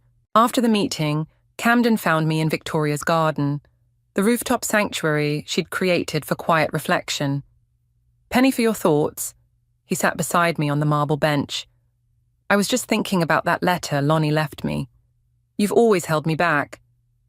I touched a blooming rose. He was so wrong. I wasn't holding anyone back. I was just waiting to bloom myself. "Speaking of blooming," Camden shifted nervously, "there's something I've been wanting to ask you." Before he could continue, my phone rang. Unknown number. "Hello? Catherine?" Lexi's voice was urgent. "Turn on the news, now." Camden already had his tablet out. The headline made my breath catch. "Former socialite Vanessa Clark attempts prison escape, found unconscious in utility tunnel." "I guess karma wasn't finished with her yet," Camden mused. "No," I smiled. "I suppose not." We walked back inside, where the day was in full swing. Women filled the halls, some in spa robes, others in business attire, all part of the transformation this place represented. In my office, I found a letter on my desk. The return address was the state prison. "Another one from Lonnie?" Camden asked. "No." I opened it carefully. "It's from Vanessa." The letter was short. "You won. I hope you're happy with your perfect little empire of broken women. But remember, everything that goes around comes around." I laughed, feeding the letter into the shredder. She still doesn't get it, does she? This was never about winning or losing. It was about building something meaningful from the ashes of betrayal. Speaking of building something, Camden took my hand. "What I was trying to say earlier. Catherine, will you—" A knock interrupted us. Sarah stood in the doorway with a group of new program participants. "Sorry to interrupt, but these ladies wanted to meet the woman who started it all." I looked at their faces, nervous, hopeful, determined. Just like I'd been that day I found Lonnie's letter. "Welcome to Victoria's Secret Gardens," I said warmly. "Let me tell you about a woman named Victoria, who taught me that sometimes life's greatest gifts come disguised as our worst moments." Camden squeezed my hand, understanding his moment would come later. This was more important. As I shared Victoria's story, and mine, with these women, I felt the final pieces click into place. The betrayals, the pain, the victories. They'd all led here, to this moment, to these lives I could help change. Victoria's portrait smiled down at us, that knowing look in her eyes. She'd seen it all along. The strength I had inside, waiting to emerge. I touched the locket around my neck, feeling its familiar warmth. Some people might call it revenge, this empire built from betrayal. But I knew better. This wasn't revenge. This was redemption. And it was beautiful. The vanilla buttercream frosting trembled in my hands as I piped "Happy Birthday, Annabelle" onto the cake. 9 perfect roses, one for each year of my daughter's life. Everything had to be perfect today, even if I was running on 3 hours of sleep and enough coffee to fuel a small army. My name is Heidi, and I've spent the last 4 years making sure my daughter never feels the void her father left when he walked out on us. Today would test that resolve more than ever. Mom, is Daddy really coming? Annabelle's voice carried from the living room where she was arranging party favors in rainbow order. Yes, sweetie, he promised. I steadied my hand on the last rose, refusing to let my anxiety ruin the decorations. The doorbell chimed and I heard Nancy's familiar voice greeting Annabelle. There's my birthday girl. Nancy swept into the kitchen, her arms full of gift bags. Heidi, honey, you look like you're about to snap that piping bag in half. Is it that obvious? I forced my shoulders to relax, only to someone who's known you since college. She set down the bags and grabbed my hands. Listen, if Kian acts up today, I'll personally throw him face first into that beautiful cake. I managed to laugh. Don't tempt me, I spent 6 hours on this thing. The doorbell started ringing more frequently as parents dropped off their kids. Soon the house filled with the chaos of 9-year-olds playing party games. I kept glancing at the clock, knowing Kian would make his entrance at the last possible moment. He always did. When he finally arrived 2 hours late, my heart stopped. Because he wasn't alone. Daddy! Annabelle rushed to the door but froze mid-step when she saw the woman beside him. Delilah, his former assistant, stood there in a designer dress that probably cost more than my monthly mortgage payment. Princess! Kian scooped up our daughter, but his eyes locked onto mine over her shoulder. I hope you don't mind, but I brought someone special. This is Delilah, and well... He paused for dramatic effect, something he knew I always hated. She's your new stepmom. The room went silent. Even the kids seemed to sense the tension, their game of musical chairs forgotten. Nancy appeared at my side, her hand squeezing my arm in silent support. When? The word came out stronger than I felt. Last weekend in Vegas. Delilah's voice was honey-sweet as she showed off a ring that could probably pay for Annabelle's college tuition. We wanted to surprise everyone. Annabelle wiggled out of Kian's arms, her face scrunched in confusion. But Daddy, you said you were sick last weekend. That's why you couldn't come to my recital. I watched Kian's smile falter for a split second. Princess, sometimes grown-ups have to make hard choices, but I'm here now and I brought you the biggest present ever. Actually, Nancy stepped forward, her voice carrying across the room, we were just about to do cake. Kids, who wants to sing happy birthday? The children's excitement returned instantly, and they scrambled toward the dining room. As I carried out the cake, my hands steady despite the storm inside me, I caught Kian watching me. That same smug look he'd worn 4 years ago when he'd announced he was leaving, confident that his charm and money would shield him from any consequences. But this time was different. This time, I had something he didn't know about. Make a wish, sweetheart, I said as Annabelle beamed at her candles. She closed her eyes tight, and in that moment I made a wish too. Not for revenge exactly, but for justice. For all the recitals missed, the weekend visits cancelled, the tears I'd dried in the middle of the night. Mrs. Nelson? A deep voice caught my attention. Robert, Kian's boss, stood nearby with his daughter. I hadn't even noticed him arrive. Beautiful party. I hear Kian's up for that VP position next month. Is he now? I smiled, thinking of the folder hidden in my desk drawer upstairs, the one containing every broken promise, every lie, every document that proved exactly who Kian MacDonald really was. As my daughter blew out her candles to a chorus of cheers, I watched Kian pull Delilah close, whispering something in her ear that made her giggle. They looked perfect together, just like he'd planned. But plans can change, and sometimes karma needs a little push in the right direction. Mom? Annabelle tugged at my sleeve. Can we open presents now? Of course, baby. I smoothed her hair, already plotting my next move. Let's make this a birthday no one will forget. After the cake, I escaped to the kitchen under the pretense of getting more paper plates. Nancy followed, closing the door behind her. "Okay, spill it. You've got that look," she said, leaning against the counter. "What look?" "The same look you had before you exposed that corrupt professor in college. You're planning something." I pulled open a drawer, pretending to search for plates I didn't need. "He got married, Nancy. In Vegas, while he was supposed to be at his daughter's dance recital. I know, honey, he's trash." Nancy lowered her voice as children's laughter filtered through the door. "But whatever you're thinking about doing—" "Did you see Robert out there?" I interrupted, closing the drawer with more force than necessary. "Kian's boss? The one who's about to promote him to VP? Heidi." Nancy's tone carried a warning. "You know what the worst part is?" My hand shook as I gripped the counter.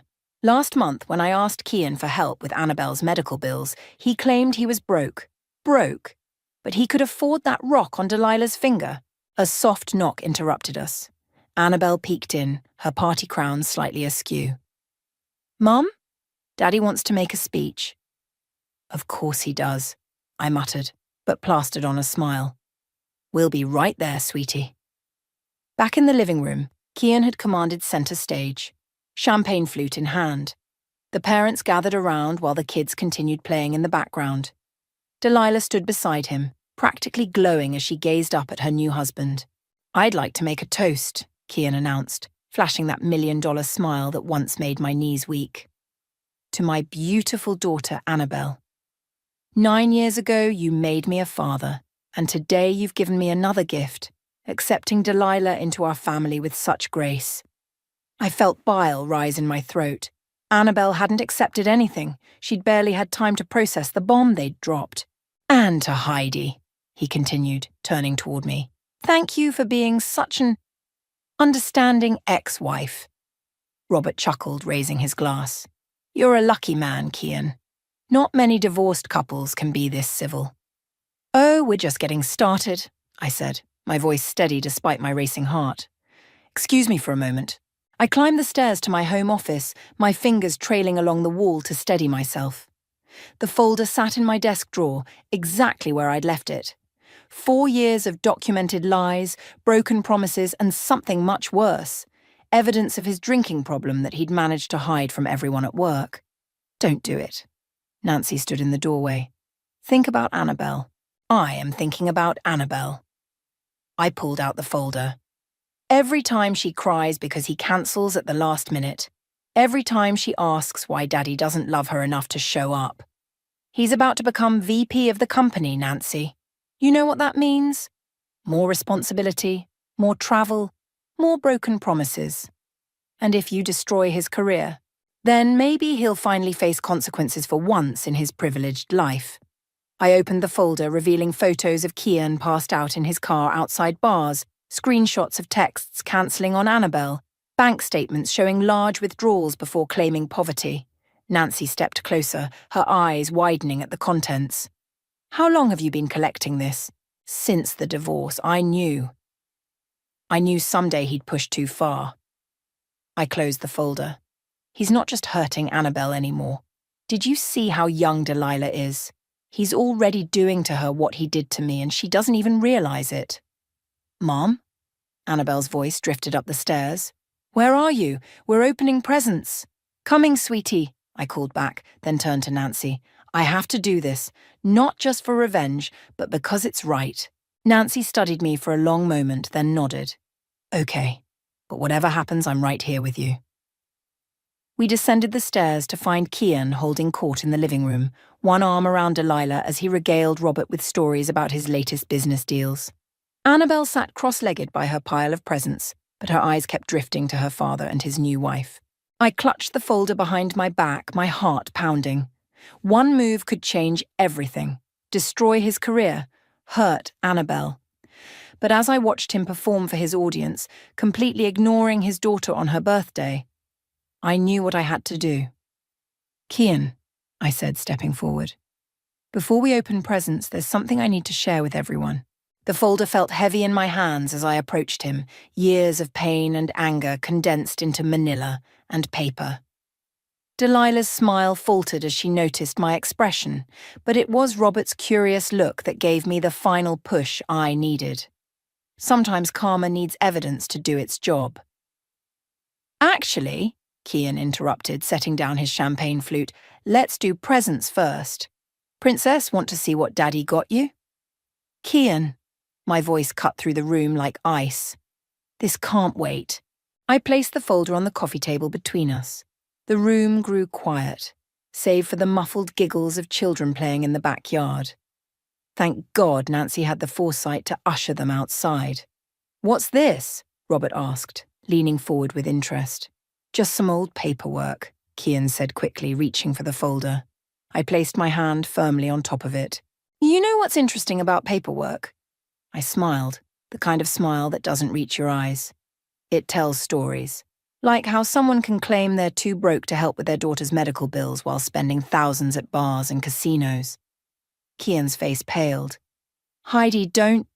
Or how someone can miss their daughter's recital claiming to be sick when really they were in Vegas getting married.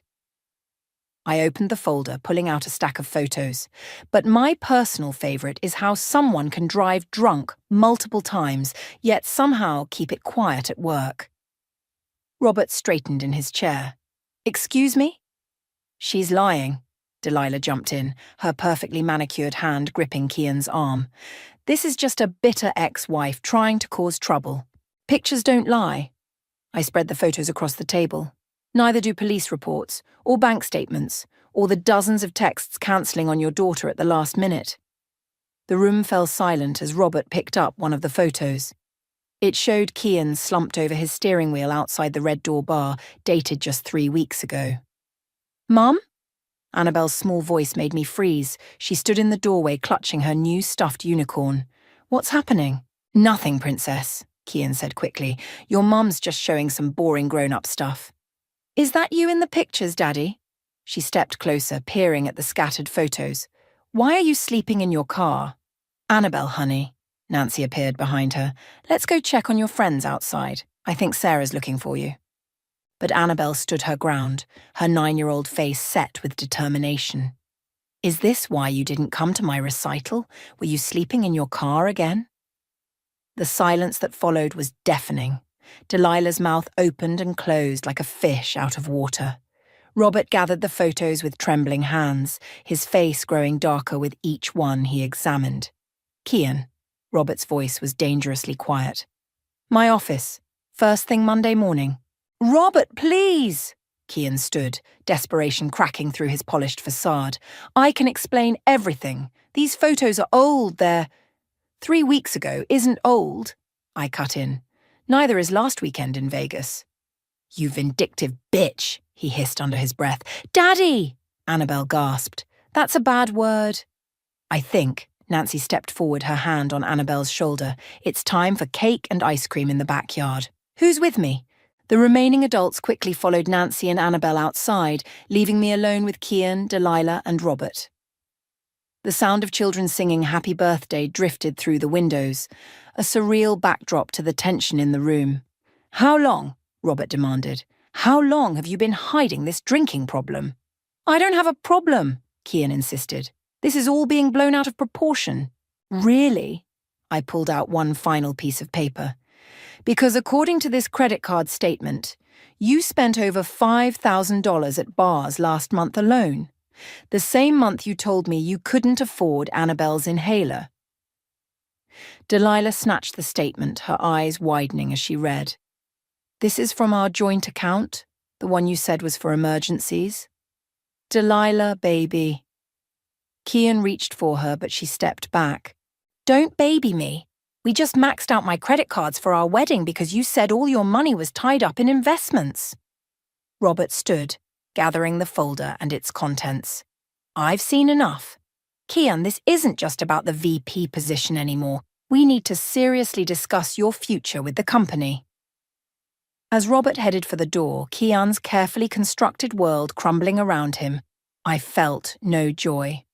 Only a heavy, sad certainty that this had been necessary. You've ruined everything, he spat at me. No, Kian. I looked toward the backyard where Annabelle was blowing out her candles again, surrounded by friends. You did that all on your own. I just showed everyone the truth. Through the window, I could see Annabelle making her wish. This time, I hoped it would be for something better than a father who couldn't keep his promises. The party continued outside, but the atmosphere in my living room had turned toxic. Kian paced back and forth while Delilah sat on the couch frantically typing on her phone. "Who are you texting?" Kian snapped at her. "My sister," Delilah replied without looking up, "asking if I can stay with her for a few days." "You're not going anywhere?" He reached for her phone, but she pulled it away. "Don't." Her voice trembled. "Just don't." I moved toward the kitchen, wanting to give them space, but Kian's voice stopped me. "This isn't over, Heidi." "It should be," I said, turning back. "Go home, sober up, and figure out how to be a better father." "A better father?" He laughed, harsh and hollow. "I provide for her. I buy her things. What else does a 9-year-old need?" "Time," I said. "Attention. Love. Basic things that shouldn't need explaining." A knock at the door interrupted us. Robert had returned, his face grim. "Forgot my briefcase." He paused, looking at Kian. "The board will hear about this first thing Monday. I suggest you come prepared with an explanation." "Robert, please." Kian's voice shifted to that smooth, persuasive tone I knew too well. "We've been friends for years. You know me." "Do I?" Robert retrieved his briefcase. "Because the Kian I thought I knew wouldn't drive drunk or abandon his child. I never—" "Save it for Monday," Robert turned to me. "Thank you for bringing this to my attention, Heidi. As a father myself, I can't ignore this kind of behavior." After Robert left, Delilah stood abruptly. "I need some air." She hurried outside, still clutching her phone. "Happy now?" Kian rounded on me. "You've destroyed everything I've worked for." "Everything you've worked for?" I stepped closer, anger finally breaking through. "What about what I've worked for? Do you know how many extra shifts I picked up to pay for Annabelle's medical bills? How many nights I stayed up helping her with homework while you were passed out in bar parking lots?" "Mom," Annabelle's voice made us both jump. She stood in the doorway, cake frosting smeared on her cheek. "Are you and Daddy fighting?" "No, sweetie," I started, but Kian cut me off. "Yes, we are, because your mother just ruined Daddy's job." "Kian," I hissed, but the damage was done. Annabelle's lower lip trembled. "Is that true, Mom?" Before I could answer, Nancy appeared behind her. "Hey, kiddo, Tommy's about to break the piñata. You don't want to miss that, right?" "I want to know what's happening," Annabelle insisted, her voice small but determined. I knelt down to her level. Sometimes grown-ups make bad choices, and those choices have consequences. Like when I didn't do my homework and had to miss recess. Something like that, I managed a smile, but much bigger. Through the window, I saw Delilah pacing in the backyard, still on her phone. She was gesturing frantically, and even from here I could see tears on her cheeks. "Is Delilah going to be my stepmom anymore?" Annabelle asked. Kian made a choked sound. "Of course she is. Everything's fine." "Don't lie to her," I snapped. "Not anymore." "Then you explain it," he challenged. "Explain to our daughter how you just couldn't let me be happy." Nancy stepped forward. "Okay, that's enough. Annabelle, honey, let's go join your friends." "But now, sweetie." Nancy's tone left no room for argument. She led Annabelle outside, shooting me a supportive look over her shoulder. As soon as they left, Kian's phone buzzed. He checked it, his face darkening. "The board wants to meet tonight, not Monday. Tonight." He looked at me with pure hatred. "I hope you're satisfied." "I'm not," I said honestly. "I wish none of this was necessary. I wish you'd just been the father Annabelle deserves." Through the window, I watched Delilah end her call and wipe her eyes. She looked at her wedding ring, then slowly slipped it off her finger. "Your new wife is about to leave you," I said quietly. "Your job is in jeopardy. But you know what the saddest part is? You're still not thinking about how this affects Annabelle." "Don't tell me what I'm thinking," he growled, but his eyes darted to the window where Delilah was approaching, ring in hand. "You should go," I said. "Deal with your board meeting. Talk to your wife. But mostly figure out how to explain to your daughter why you keep choosing everything else over her." As Delilah entered, her mascara streaked and her hand clutching her wedding ring, I stepped out onto the back porch. The sound of children laughing mixed with the crack of the piñata breaking open, candy raining down like tiny meteors of joy. Sometimes the hardest consequences to face are the ones we bring upon ourselves. The party wound down as parents arrived to collect their sugar-buzzed children. Each time the doorbell rang, I held my breath, expecting Kian to reappear. He and Delilah had left an hour ago in separate cars, leaving Annabelle clutching her unopened present from them. "Can I open Daddy's gift now?" she asked, sitting cross-legged on the floor amid wrapping paper debris. "Of course, sweetie." I sat beside her, watching as she carefully unwrapped the large box. Inside was an iPad Pro, still in its sealed package. Annabelle's face lit up for a moment, then fell. "This is like the one he got me for Christmas." "What do you mean?" "The one he took back because he said it was too expensive." She pushed the box away. "Is he going to take this one back too?" Nancy, who'd stayed to help clean up, exchanged a look with me over Annabelle's head. "Hey, kiddo," she said. "Want to help me pack up the leftover cake?" "No." Annabelle's voice was firm. "I want someone to tell me what's really going on. Why did Daddy leave? Why was Delilah crying? Why did Mr. Robert look so angry?" I took a deep breath. "Remember when we talked about telling the truth, even when it's hard?" She nodded. "Well, Daddy hasn't been telling the truth about a lot of things. And today those untruths caught up with him. Like when I lied about eating cookies before dinner and you found the crumbs. Despite everything, I had to smile. Something like that. But bigger lies that hurt more people." The doorbell rang again. Through the window, I saw Robert's car in the driveway. "Nancy, could you—" "Come on, Annabelle," Nancy said quickly. "Let's go count your birthday money. Maybe we can find something better than an iPad to buy." As they headed upstairs, I opened the door. Robert looked exhausted, his tie loosened and jacket wrinkled. "I'm sorry to interrupt," he said, "but I thought you should know. The board meeting just ended." "Already?" I glanced at the clock. It had only been 2 hours. "It didn't take long. The evidence was compelling." He ran a hand through his grey hair. "We've suspended Kian pending a full investigation, the DUI incidents alone." He shook his head. "I never wanted to destroy his career," I said softly. "I just couldn't watch him hurt Annabelle anymore." "You did the right thing." Robert's voice was firm. "I have daughters too. If I'd known sooner—" A crash from upstairs made us both jump. "No!" Annabelle's voice carried down the stairs. "I want to talk to Daddy." I found her in my office, my phone in her hands, tears streaming down her face. Nancy stood helplessly nearby. "He won't answer," Annabelle sobbed. "I called 4 times."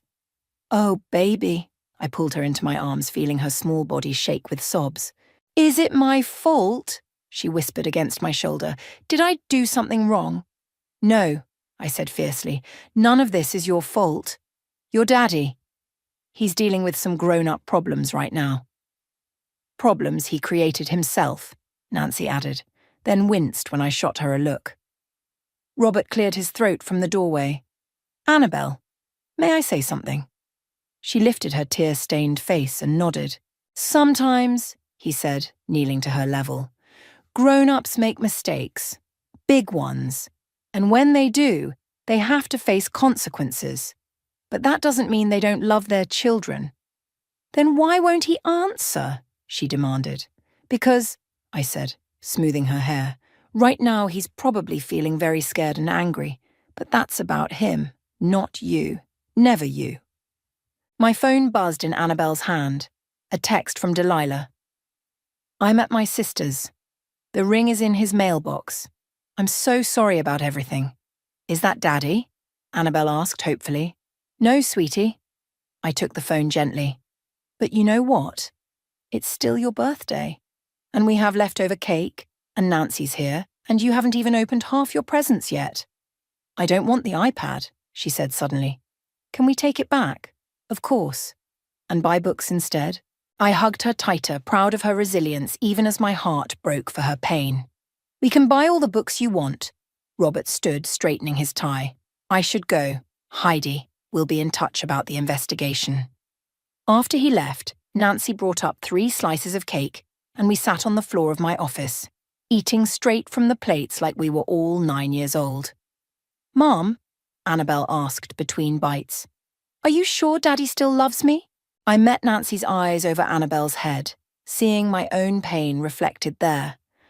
Sometimes the hardest part of parenting isn't protecting our children from others' mistakes. It's helping them understand why those mistakes happened in the first place.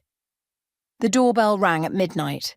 Nancy had gone home an hour ago, and Annabelle was finally asleep, clutching her old teddy bear instead of the new iPad. I knew who it was before I opened the door. "You've got some nerve showing up here," I said, stepping onto the porch and closing the door behind me. Kian stood there, his perfect appearance from earlier now disheveled, his eyes red. "I need to see her." "She's asleep and you're drunk," he swayed slightly. "I lost everything today. My job, my wife, my reputation. Because of you." "Because of you," I corrected. "I just exposed what you did. You're the one who did it." "Please," his voice cracked. "Just let me explain to her. She won't answer my calls." "She's 9, Kian. She shouldn't have to answer calls from her drunk father at midnight." A car slowed as it passed my house, and I recognized Delilah behind the wheel. She parked across the street but didn't get out, just sat there watching us. "She left me," Kian said, following my gaze. "Took all her things and left." "Can you blame her? You lied to her too." He slumped against the porch railing. "The board suspended me. Pending investigation. Do you know what that means? No salary, no benefits, no more expensive bars," I cut in. "No more gambling with money that should have gone to your daughter's medical bills." "I can change," he whispered. "I'll get help. I'll do whatever it takes." "Good. You should. But not for me. Not for your job. Not even for Delilah. Do it for Annabelle." The front door creaked open behind me. Annabelle stood there in her unicorn pajamas, eyes wide. "Daddy!" "Princess!" Kian straightened, trying to hide his intoxicated state. "I came to say, you smell like the stuff Mom says is only for grown-ups." She wrinkled her nose. I had a bad day, sweetheart. Because of the pictures. The ones of you sleeping in your car." He flinched. "Those pictures, they don't tell the whole story."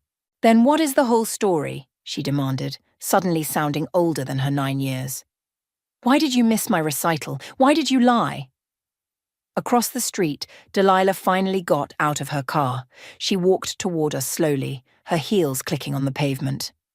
"I think," she said, reaching the bottom of the porch steps, "your daddy needs to get some help before he can answer those questions." "Delilah," Kian turned to her, hope flashing across his face. "You came back. Not for you." She looked at Annabelle. "I came to say goodbye properly. You deserve that much." "You're not going to be my stepmom anymore?" "No, sweetie, I'm sorry." Annabelle nodded slowly. "That's okay. Mom says sometimes people have to leave to take care of themselves." I felt a surge of pride through my tears. When did my little girl get so wise? "Kian," Delilah's voice was firm, "your sister's waiting at your house. She's going to take you to that rehabilitation center we talked about." "You called Rachel?" He looked betrayed. "Someone had to. You need help." "Daddy?" Annabelle's small voice cut through the tension. "Are you sick? Like when I had to go to the hospital for my breathing?" Kian's face crumpled. "Something like that, Princess. But different. I haven't been making good choices." "Will getting help make you better? So you can come to my recitals?" "I hope so." He reached for her, then stopped himself, looking at me for permission. I nodded slightly and he hugged our daughter, careful to keep his distance from me. "I'm sorry," he whispered into her hair. "I'm so sorry." "Prove it," I said quietly. "Not with words or presents or promises. With actions." Delilah touched his arm gently. "Rachel's waiting. It's time." He released Annabelle, stepping back. Will you let me call her when I'm better?" "That depends on you," I said. "Show us you're serious about getting help. Show her you can be the father she deserves." As Delilah led him to her car, Annabelle slipped her hand into mine. "Mom, is Daddy going to the hospital?" "Something like that. a special place where they help people make better choices. We watched the car drive away, Annabelle's hand warm in mine. After a moment, she looked up at me.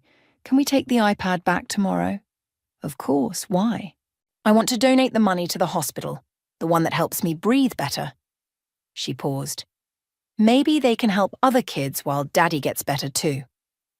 I pulled her close, marveling at how children can sometimes teach us more about forgiveness and hope than we could ever teach them. 3 days after the party, Robert called me into his office. The corporate building loomed over me, all glass and steel, as I rode the elevator to the executive floor. Thank you for coming, he said, gesturing to a chair. We need to discuss some complications. Complications? He slid a folder across his desk. Not mine, but one bearing the company logo.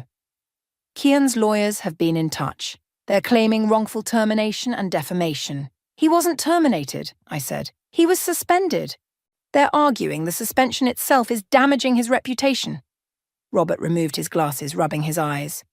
They want us to reinstate him immediately with full benefits and a public apology. Or what? Or they'll sue. Not just the company, but you personally. My hands clenched in my lap. He's trying to bully me into silence. Again. A knock at the door interrupted us. Delilah entered, looking professional but tired. Sorry I'm late, she said, taking the seat next to me. Traffic was horrible. You asked her to come? I turned to Robert. I asked to come, Delilah corrected, because I have something you both need to see. She pulled out her phone, scrolling through it before placing it on the desk. A video played. Kian in their kitchen, clearly drunk, ranting about the company, about me, about everyone he felt had wronged him. I recorded it the night before Annabelle's party, Delilah said quietly. I was scared. He'd been getting worse. When was this taken? Robert asked, leaning forward. Last Friday, the night before we went to Vegas. She swallowed hard. He said we had to get married right away before something happened. Before what happened? Before the audit. Robert and I both looked at him. He knew the quarterly audit was coming up. He'd been falsifying expense reports, hiding his drinking binges as client meetings. Robert's face darkened. How long? At least 6 months. Maybe longer. She pulled up more videos, more evidence. I started documenting everything after I found him passed out in his office one morning. I thought I could help him change. By marrying him? I couldn't keep the edge from my voice. By giving him an ultimatum. Get help or I'd show these to the board. She met my eyes. But then he dragged me to Vegas instead. Said everything would be fine if we just got married right away. I was stupid enough to believe him. Robert stood, pacing behind his desk. This changes everything. With this evidence, the lawsuit won't stand. There's more, Delilah said. The night of the party, after the board meeting, he didn't go to the rehabilitation center. His sister waited for hours, but he never showed up. My blood ran cold. Then where is he? At the Red Door Bar. He's been there every night since. She showed us a final photo. Kian slumped at the bar, dated just last night. He's spiraling, and I'm worried he'll do something desperate. Like sue everyone who tried to help him, I said bitterly. Like hurt himself. Or someone else. Delilah's voice cracked. He keeps talking about making things right, but his idea of right is scary. Robert picked up his phone. I'm calling our legal team. With this evidence, we can file a countersuit and— No, I interrupted. No more suits. No more legal battles. I stood up. I'm going to the Red Door. Heidi, don't! Delilah grabbed my arm. He's dangerous right now. He's Annabelle's father. And he's drowning. I pulled free. Sometimes rock bottom needs a witness. Then I'm coming with you, she said, standing. Me too, Robert added. Let me call security. No. I headed for the door. Just me and Delilah. He needs to see what he's losing, not what he's fighting. In the elevator, Delilah turned to me. Why are you doing this, after everything he's done? Because my daughter asked me this morning when Daddy was coming home from the hospital. I pressed the lobby button. I'm tired of lying to her. And if he refuses help, then at least we can tell her we tried. That's more than he's done so far. As we drove to the Red Door, I thought about the folder that started all this. How I'd thought exposing his secrets would bring justice, when really, it had just revealed how deep his problems went. Sometimes karma doesn't just deliver consequences. It delivers opportunities for change. The question was whether Kian would finally take this opportunity, or if he'd keep drowning in his own denial. The Red Door's neon sign flickered in the afternoon sun as we parked. Through the window, I could see him at the bar, exactly where Delilah's photo had shown him. "Ready?" Delilah asked. "No," I admitted. "But Annabelle deserves better than a father who hides in bars, so let's go give him one last chance to be that better person." The Red Door's stale air hit us as we entered. Kian didn't look up when we approached, just stared into his glass like it held all the answers he'd been searching for. "You're done," I said quietly. He laughed, hollow and bitter. "Come to gloat? No, come to give you a choice." I placed my phone on the bar, showing a photo of Annabelle at her recital, the one he'd missed. "You can stay here, drink yourself into oblivion, and lose everything that matters. Or you can get up right now and come with us." "Where?" He finally looked up, his eyes bloodshot. "To another board meeting, another humiliation." "To rehab," Delilah said. "For real this time." The bartender drifted over. "Another round?" "No," I said firmly. "He's done." "You can't decide that for me," Kian snapped. "No, but Annabelle can." I played a video on my phone, Annabelle sitting on her bed, recorded this morning. "Hi, Daddy," her voice rang clear through the speaker. "Mum says you're sick, like when I can't breathe right. Remember when you took me to the hospital and said the doctors would make me better? Maybe other doctors can make you better too. I miss you." Kian's hand shook as he reached for the phone. "Turn it off. She made me promise to show you." I let the video play. "She said maybe you just needed to remember what matters." "I don't deserve her," he whispered. "No, you don't," Delilah agreed. "Not right now, but you could. The lawyers..." "Drop the lawsuit," I cut in. "Use that money for treatment instead. Show her you can be better." He stared at his glass for a long moment. "What if I fail?" "Then you fail trying to be better, instead of succeeding at being worse." The bartender returned. "Last call?" Kian pushed the glass away. "No, I'm done." Outside, Rachel's car waited in the parking lot. She stepped out, relief washing over her face when she saw her brother walking under his own power. "The center has a bed ready," she said. "They can take you now." Kian turned to me.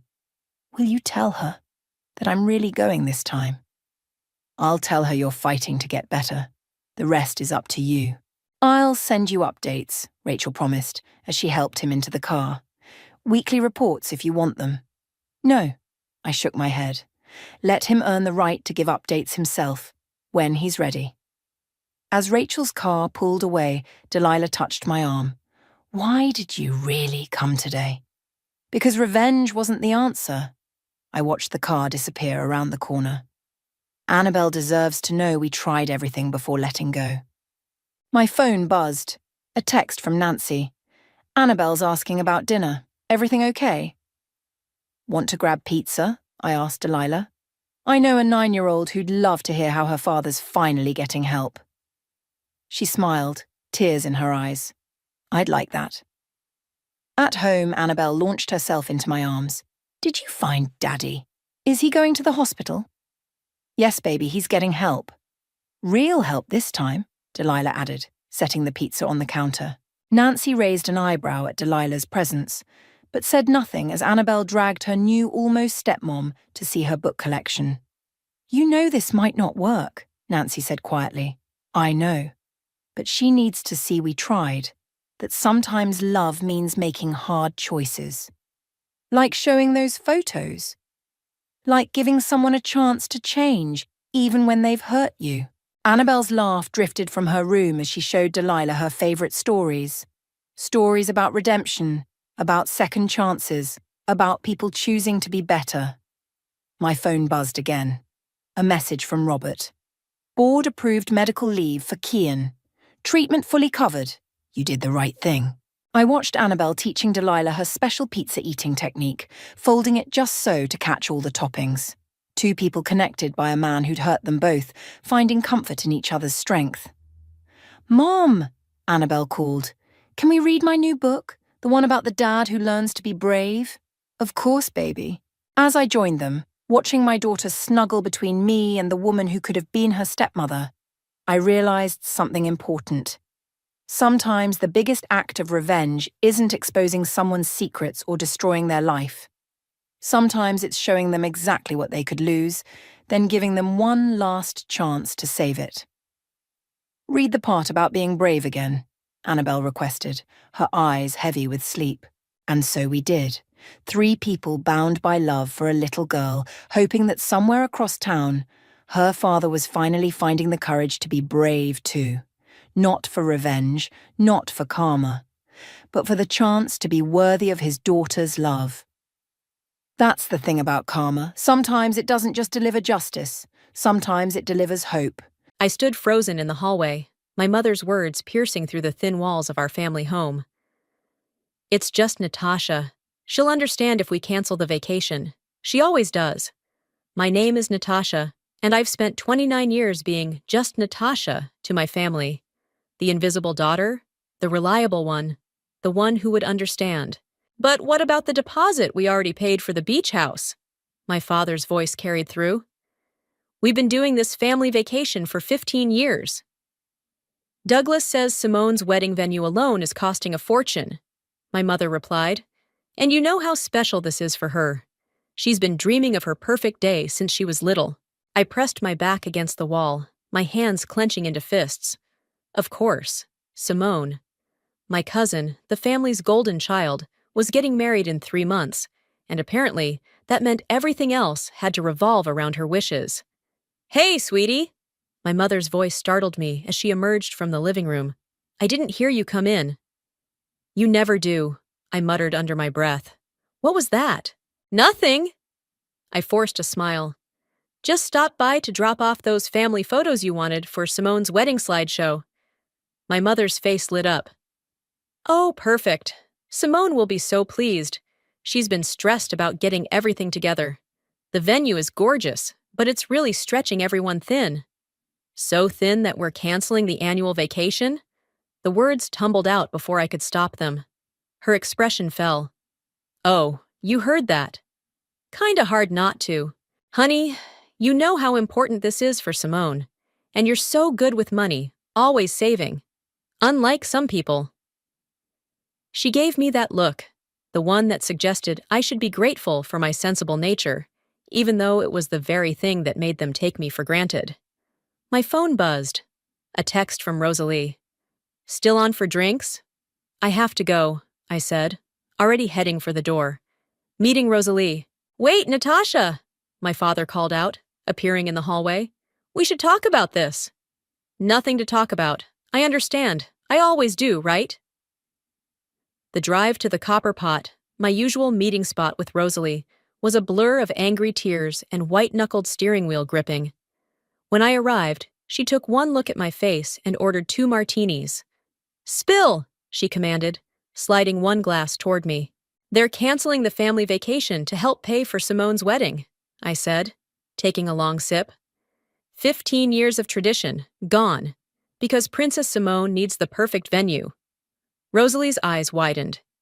"The Bellamy estate? That's where she's having it, right?" I nodded, a bitter laugh escaping my lips. "The irony is killing me, Roz." "Are you going to tell them?" "Tell them what? That their invisible daughter actually owns the venue they're breaking the bank to rent?" I shook my head. "They don't even know about my business partnership with Caleb. They think I'm still just pushing papers at that accounting firm." My phone buzzed again. Caleb this time. "Contract's ready for Simone's wedding. Need your signature. Weird signing a venue contract for your own cousin. You know?" Rosalie said slowly, stirring her martini. "You could just tell them no, it's your venue." "And prove them right about being the family disappointment? No thanks." I took another sip, an idea forming in my mind. "But maybe there's another way." "Natasha," Rosalie's voice carried a warning note. "What are you thinking?" "Nothing yet." I pulled out my phone and texted Caleb back. "Let's meet tomorrow. I have some special requirements for this event." Just then, My phone lit up with a group text from Simone to the entire family. Everyone! Just booked the perfect venue, the Bellamy Estate. Mom and Uncle Bennett, thank you so much for making this happen. Can't wait to marry Jude in the most beautiful place ever. The responses flooded in immediately. Heart emojis, congratulations, excited messages about how she deserved it. I showed the thread to Rosalie, who let out a low whistle. Oh, this is going to be interesting. You know what the funny thing is? I said, finishing my martini. They're all so busy fawning over Simone, they never even asked what I've been doing with my life these past few years. Never wondered how I could afford my new house, or why I changed jobs. And now? I smiled, feeling a calm settle over me for the first time that day. Now they're about to find out, all of them, at the perfect moment, in the perfect venue. To the perfect revenge, Rosalie raised her glass. I clinked mine against hers. To finally being seen. The Bellamy Estate's wrought iron gates swung open as I pulled up in my car. Even after 2 years of co-owning this place, the grandeur still took my breath away. The morning sun caught the Victorian mansion's windows, making them gleam like diamonds. There's my favorite silent partner, Caleb called out from the front steps. His suit was impeccable as always, but his grin was pure mischief. Ready to plan your cousin's perfect day? Just show me the contract, I said, following him inside. The main foyer echoed with our footsteps as we walked to his office. Through the windows, I could see the gardeners preparing the rose garden, Simone's chosen ceremony spot. So, Caleb said, settling behind his desk, want to tell me why you're charging your own family full price plus the premium package fee? I picked up the contract, scanning the numbers. Because they don't know they're my family. Nat. Don't nat me. You weren't there yesterday. I dropped into the chair across from him. You didn't hear them cancel our family vacation like it was nothing. Fair enough. He leaned forward. But what's your endgame here? Before I could answer, voices drifted in from the hallway. I recognized them immediately. Simone and her fiancé, Jude, arriving for their first official tour. Quick, Caleb whispered, in the connecting office. I slipped through the side door just as they entered Caleb's office. Through the thin wall, I could hear everything. Mr. Dawson! Simone's voice dripped with honey. Thank you so much for fitting us in today. Please, call me Caleb. Shall we begin the tour? I pressed my ear against the wall, listening to their footsteps fade, then pulled out my phone to text Rosalie. At the venue. S is here for her tour. Hide and seek like I'm 12 again. Her response was instant. Except this time, you own the hiding spot. I waited a few minutes before sneaking out to follow the tour group. From behind a massive floral arrangement, I watched Simone flutter around the grand ballroom, Jude trailing behind her like a lost puppy. And these chandeliers?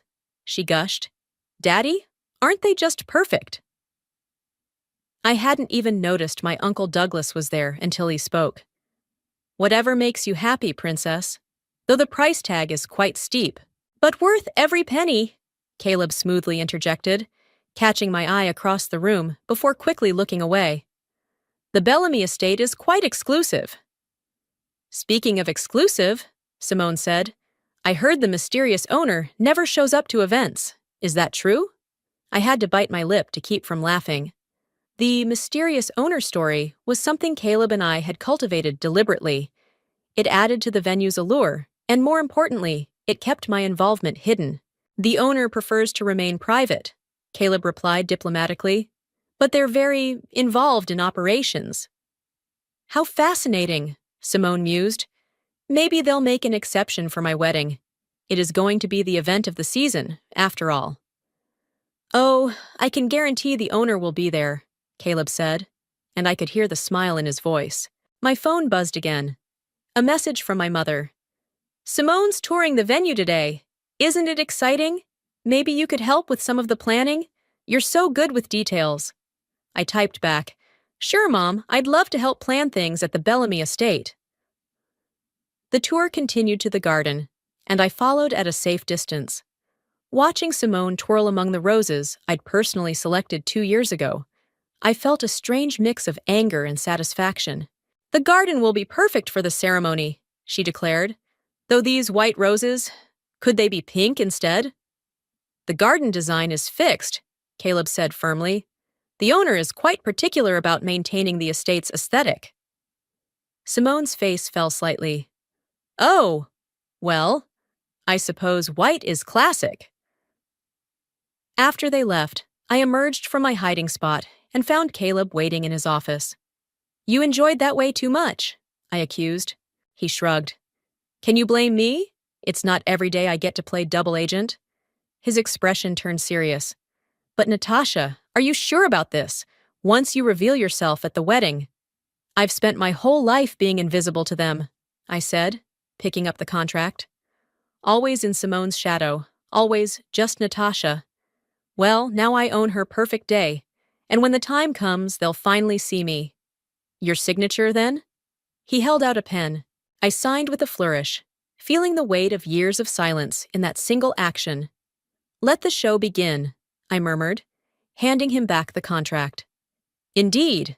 He filed it away carefully. "Though I have to ask, what are you going to wear to the wedding?" I smiled. "Something unforgettable." "You're going to give your mother a heart attack," Rosalie said, watching me flip through the racks at Nordstrom. "A red dress to a wedding? Not just any red dress." I pulled out a sleek floor-length number with a dramatic back. The perfect red dress. The same shade as the Bellamy Estate's signature carpets, I notice. "Pure coincidence," I said innocently, heading to the fitting room. My phone rang. Mom again. Third time today. I let it go to voicemail. "You can't avoid them forever," Rosalie called through the fitting room door.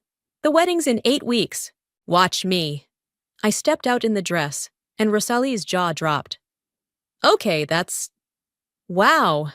You look like you own the place, which you actually do." "Ms. Rivera?" A sales associate approached with a concerned look. "Your mother's on the store phone. She says it's urgent." I sighed, taking the phone. "Hi, Mom." "Natasha, why aren't you answering your cell? We have an emergency. Simone's crying." "What happened?" "The wedding planner quit. Something about creative differences. Please, we need your help. You're so organized, and you know how important this is to Simone." I caught Rosalie's eye in the mirror, and she shook her head in warning. "Where are you now?" I asked. "At the venue. Mr. Dawson is being very accommodating, but I'll be there in 30 minutes. I hung up and quickly changed back into my clothes, purchasing the red dress before Rosalie could talk me out of it. "This is a bad idea," she said as we left the store. "You're getting too close to the fire. Sometimes you have to get burned to rise from the ashes." That's both dramatic and concerning. The Bellamy estate was chaos when I arrived.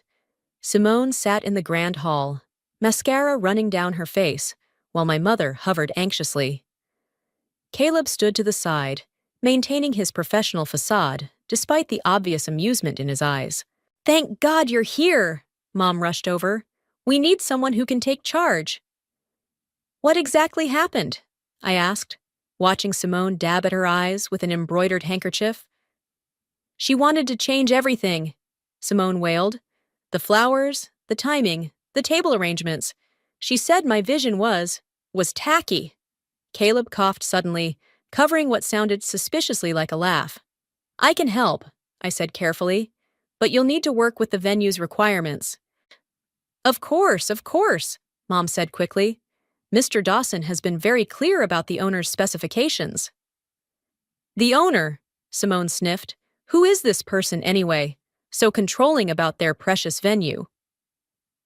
I felt Caleb's eyes on me as I replied, "Someone who knows exactly what they want, I guess." Just then, my father and Uncle Douglas walked in, deep in conversation. "Had to take out a second mortgage," Douglas was saying, "but it's worth it for my little girl's special day." They stopped short when they saw me.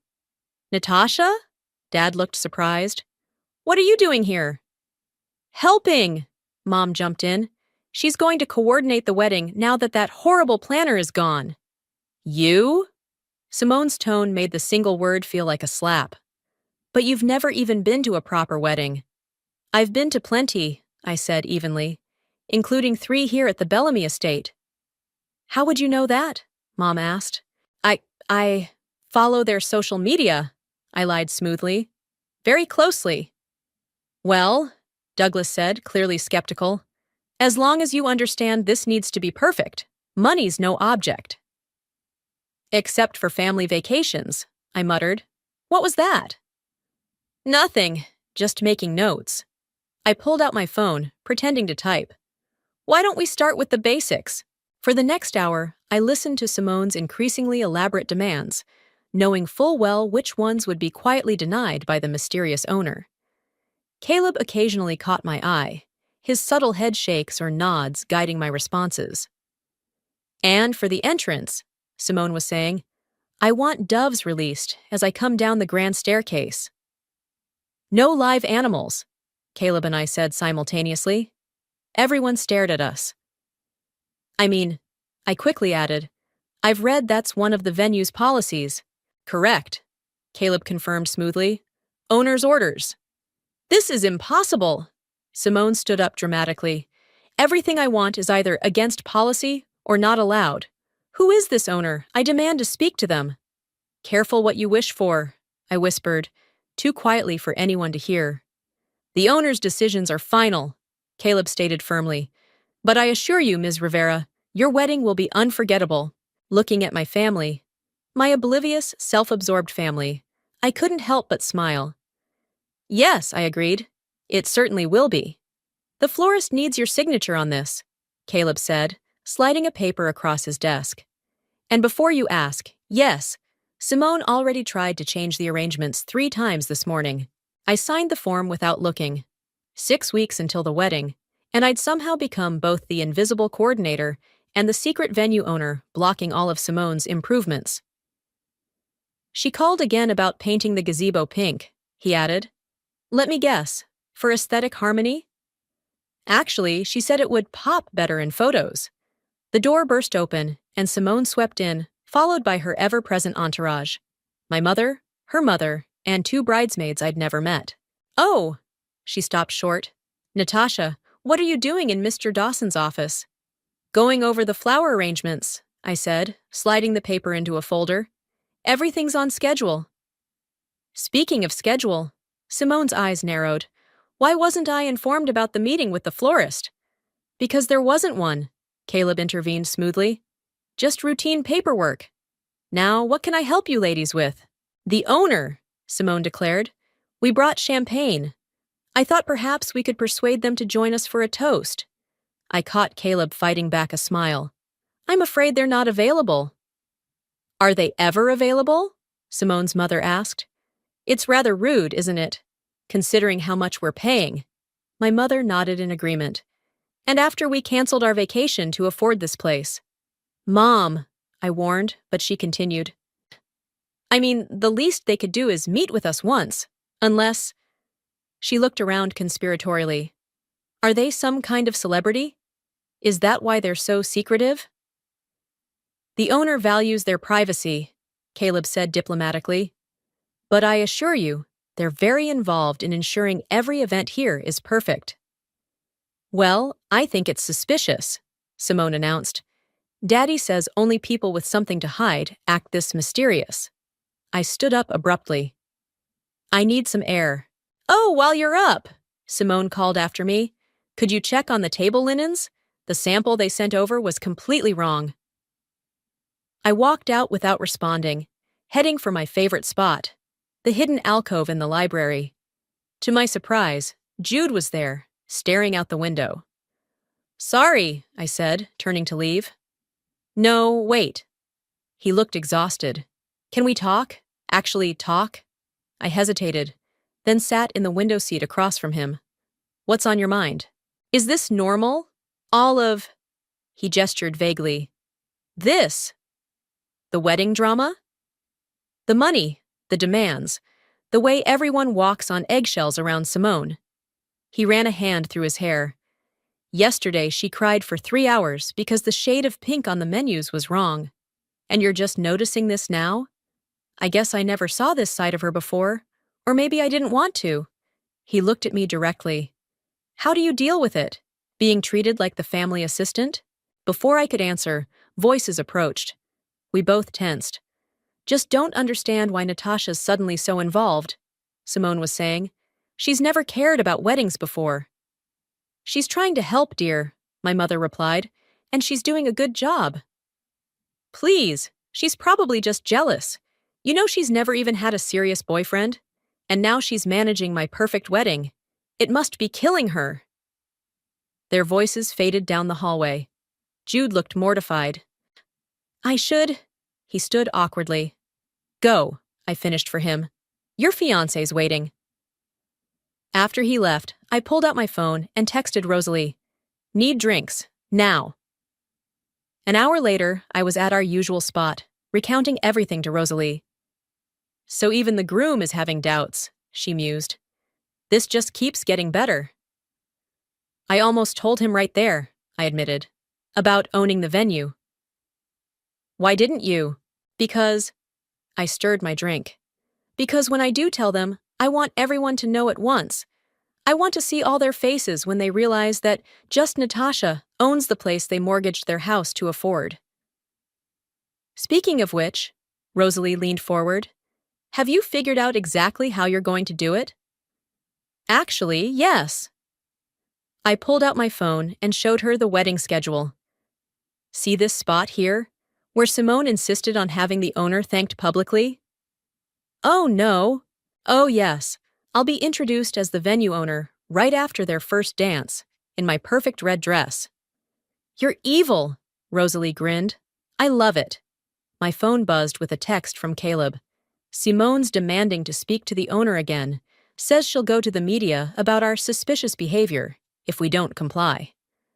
I showed Rosalie the message. Looks like my cousin's about to learn a valuable lesson about being careful what you wish for. To the mysterious owner, Rosalie raised her glass. To perfect timing, I clinked mine against hers, feeling the pieces of my plan falling perfectly into place. You're doing what? Caleb nearly spat out his coffee. At the wedding reception? It's poetic justice, I said, straightening a centerpiece on one of the sample tables. She wanted to meet the owner so badly. Natasha, this is a nuclear option. Have you really thought this through? Before I could answer, my father's voice echoed through the ballroom. There you are! I spun around to find him walking toward us, looking unusually serious. Dad, what are you doing here? Mr. Dawson, he nodded to Caleb. Mind if I borrow my daughter for a moment? Caleb excused himself, shooting me a meaningful look as he left. Something wrong? I asked, continuing to adjust flowers. That's what I wanted to ask you. Dad pulled out a chair and sat down. Your mother's worried. Says you've been distant, sarcastic, more than usual. I'm fine. Are you? Because I remember a time when you used to tell me things. He picked up one of the place cards. Like why you're really helping with this wedding. I froze. What do you mean? Come on, Natasha. You've hated event planning since that disastrous Sweet 16 party Simone made you organize. That was different. I was 17, and she blamed me when the DJ played the wrong song for her grand entrance. Exactly. So why put yourself through this again? I met his eyes. Maybe I've grown up. Maybe I'm better at handling things now. Or maybe you're planning something. The accusation hung in the air between us. For a moment, I considered telling him everything. About the venue, about the years of feeling invisible, about the revenge I'd carefully orchestrated. Instead, I said, I'm just trying to help the family. The family, he repeated slowly.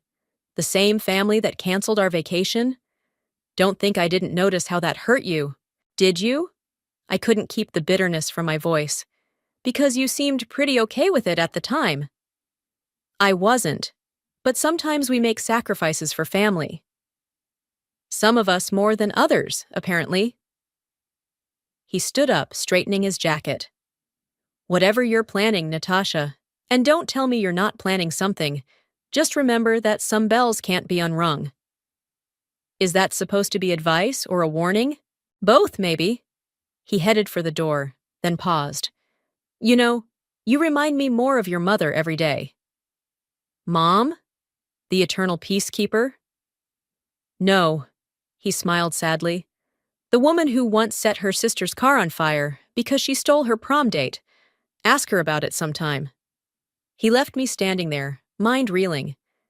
Caleb reappeared almost immediately. Everything okay?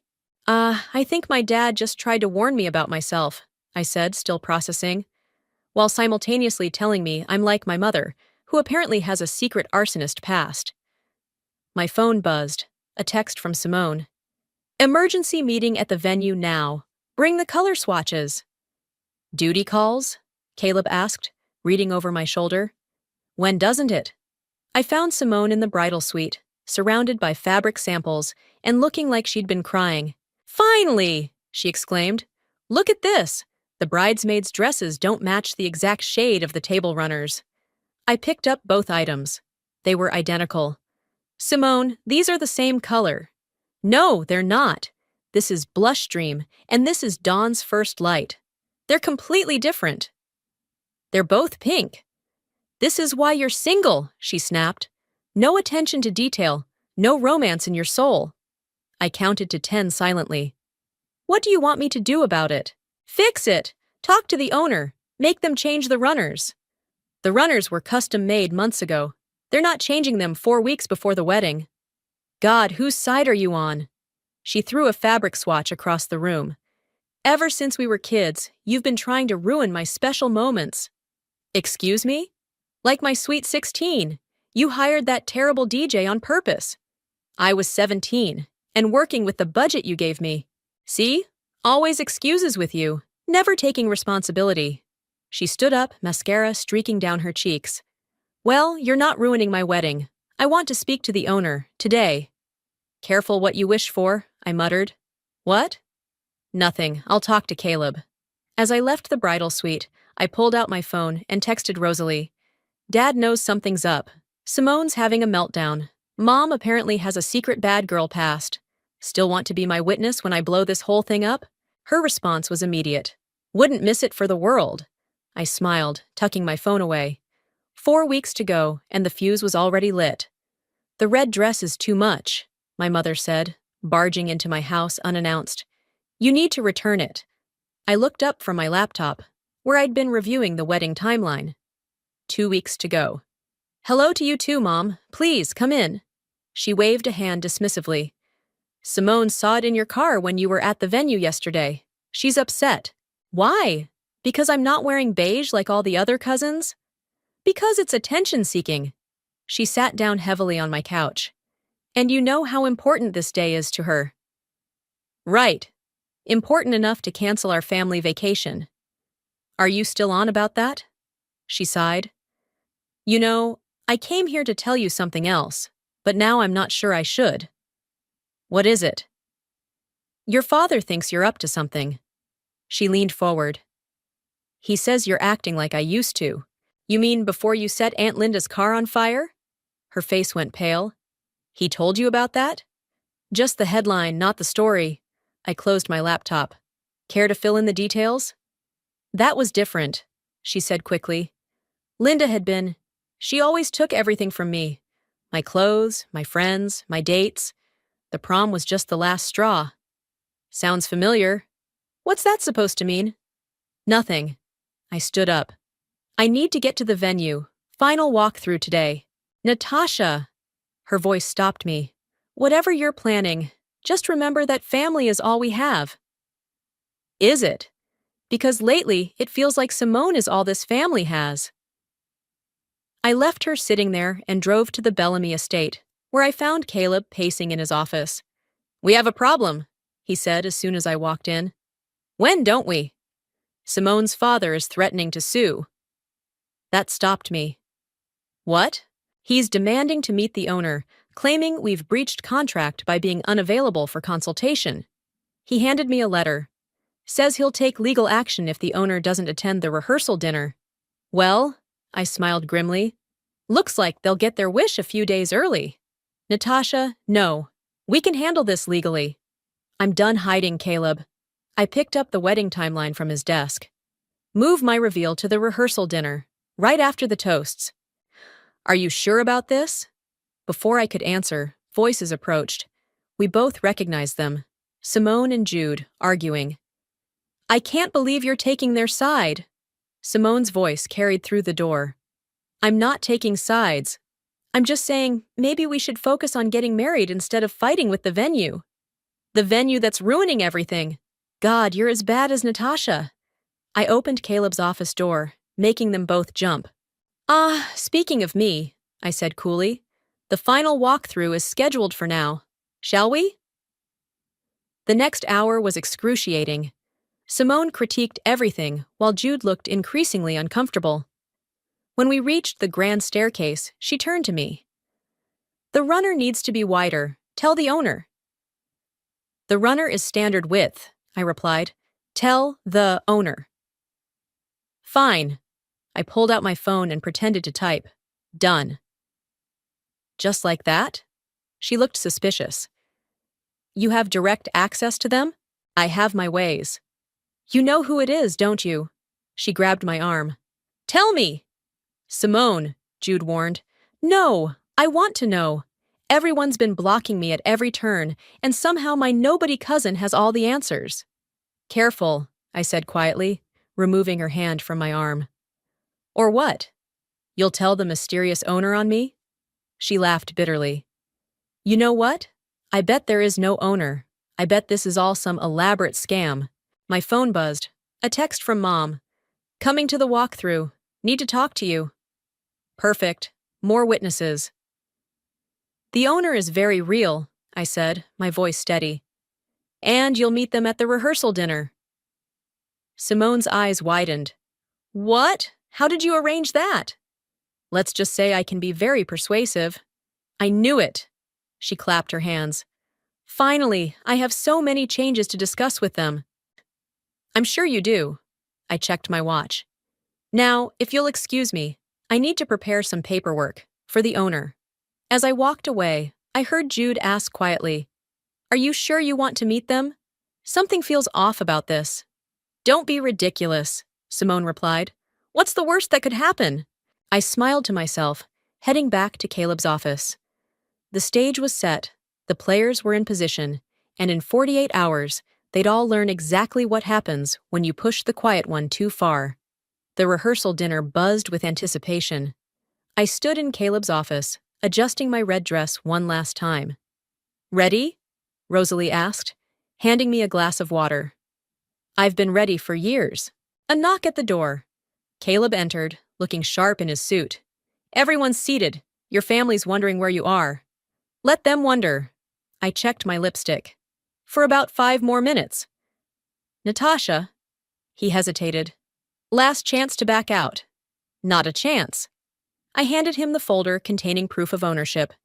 Do your introduction exactly as we planned. The dining room fell silent as Caleb approached the microphone. I watched from the doorway as he tapped his glass. Good evening, everyone. As promised, the owner of the Bellamy estate will be joining us tonight. Simone practically bounced in her seat. My parents exchanged curious glances. But first, Caleb continued, I think it's important to share some history. The Bellamy estate was purchased 2 years ago by a young entrepreneur, someone who saw its potential when others didn't, someone who turned it into one of the most exclusive venues in the state. I took a deep breath and stepped forward.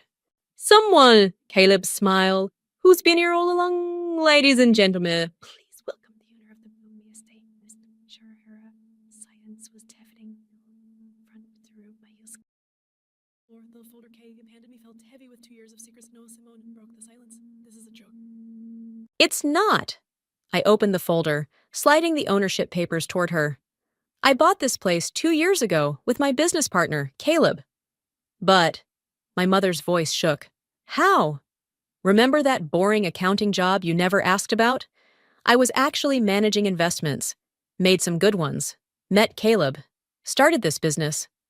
All this time, my father said slowly.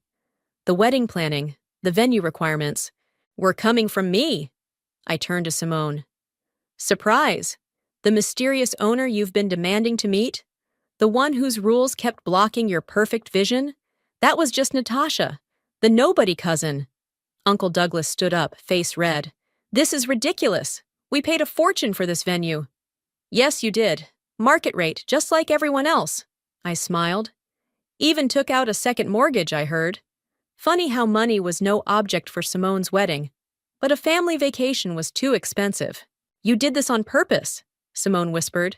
You let us book your venue just to humiliate me. No, Simone. You did that yourself. I just owned the stage you performed on. I'll sue, Douglas shouted. This is fraud. Caleb stepped forward. Actually, sir, everything was completely legal. The contract never guaranteed access to the owner, and Ms. Rivera was under no obligation to disclose her ownership. Jude stood up suddenly. I need some air. Jude, wait! Simone called after him, but he was already gone. My mother started crying. Why didn't you tell us? Would you have listened? I asked quietly. When have you ever really listened to me? This is just like the car incident, my father muttered. What car incident? Uncle Douglas demanded. Nothing, Mom snapped. Oh, you mean when Mom torched Aunt Linda's car for stealing her prom date? I said sweetly. Guess the apple doesn't fall far from the tree, huh? Lucille! Douglas looked scandalized. You said that was an accident. The room erupted into chaos. Simone was crying. Mom and Uncle Douglas were arguing about ancient history, and my father just sat there, shaking his head.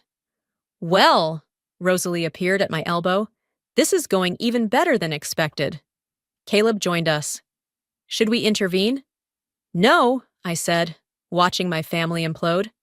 Let them process. I've said my piece. Natasha.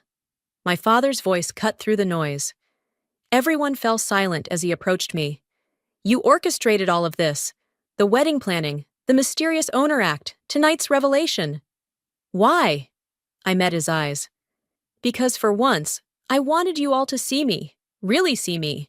Not as just Natasha, who always understands, always steps aside, always makes room for Simone, but as someone who built something, someone who succeeded, someone who matters. By ruining my wedding, Simone sobbed. Your wedding hasn't been ruined. The venue is still yours. The contracts are valid. The only thing that's changed is now you know who really owns your perfect day. I turned to leave, but my father caught my arm.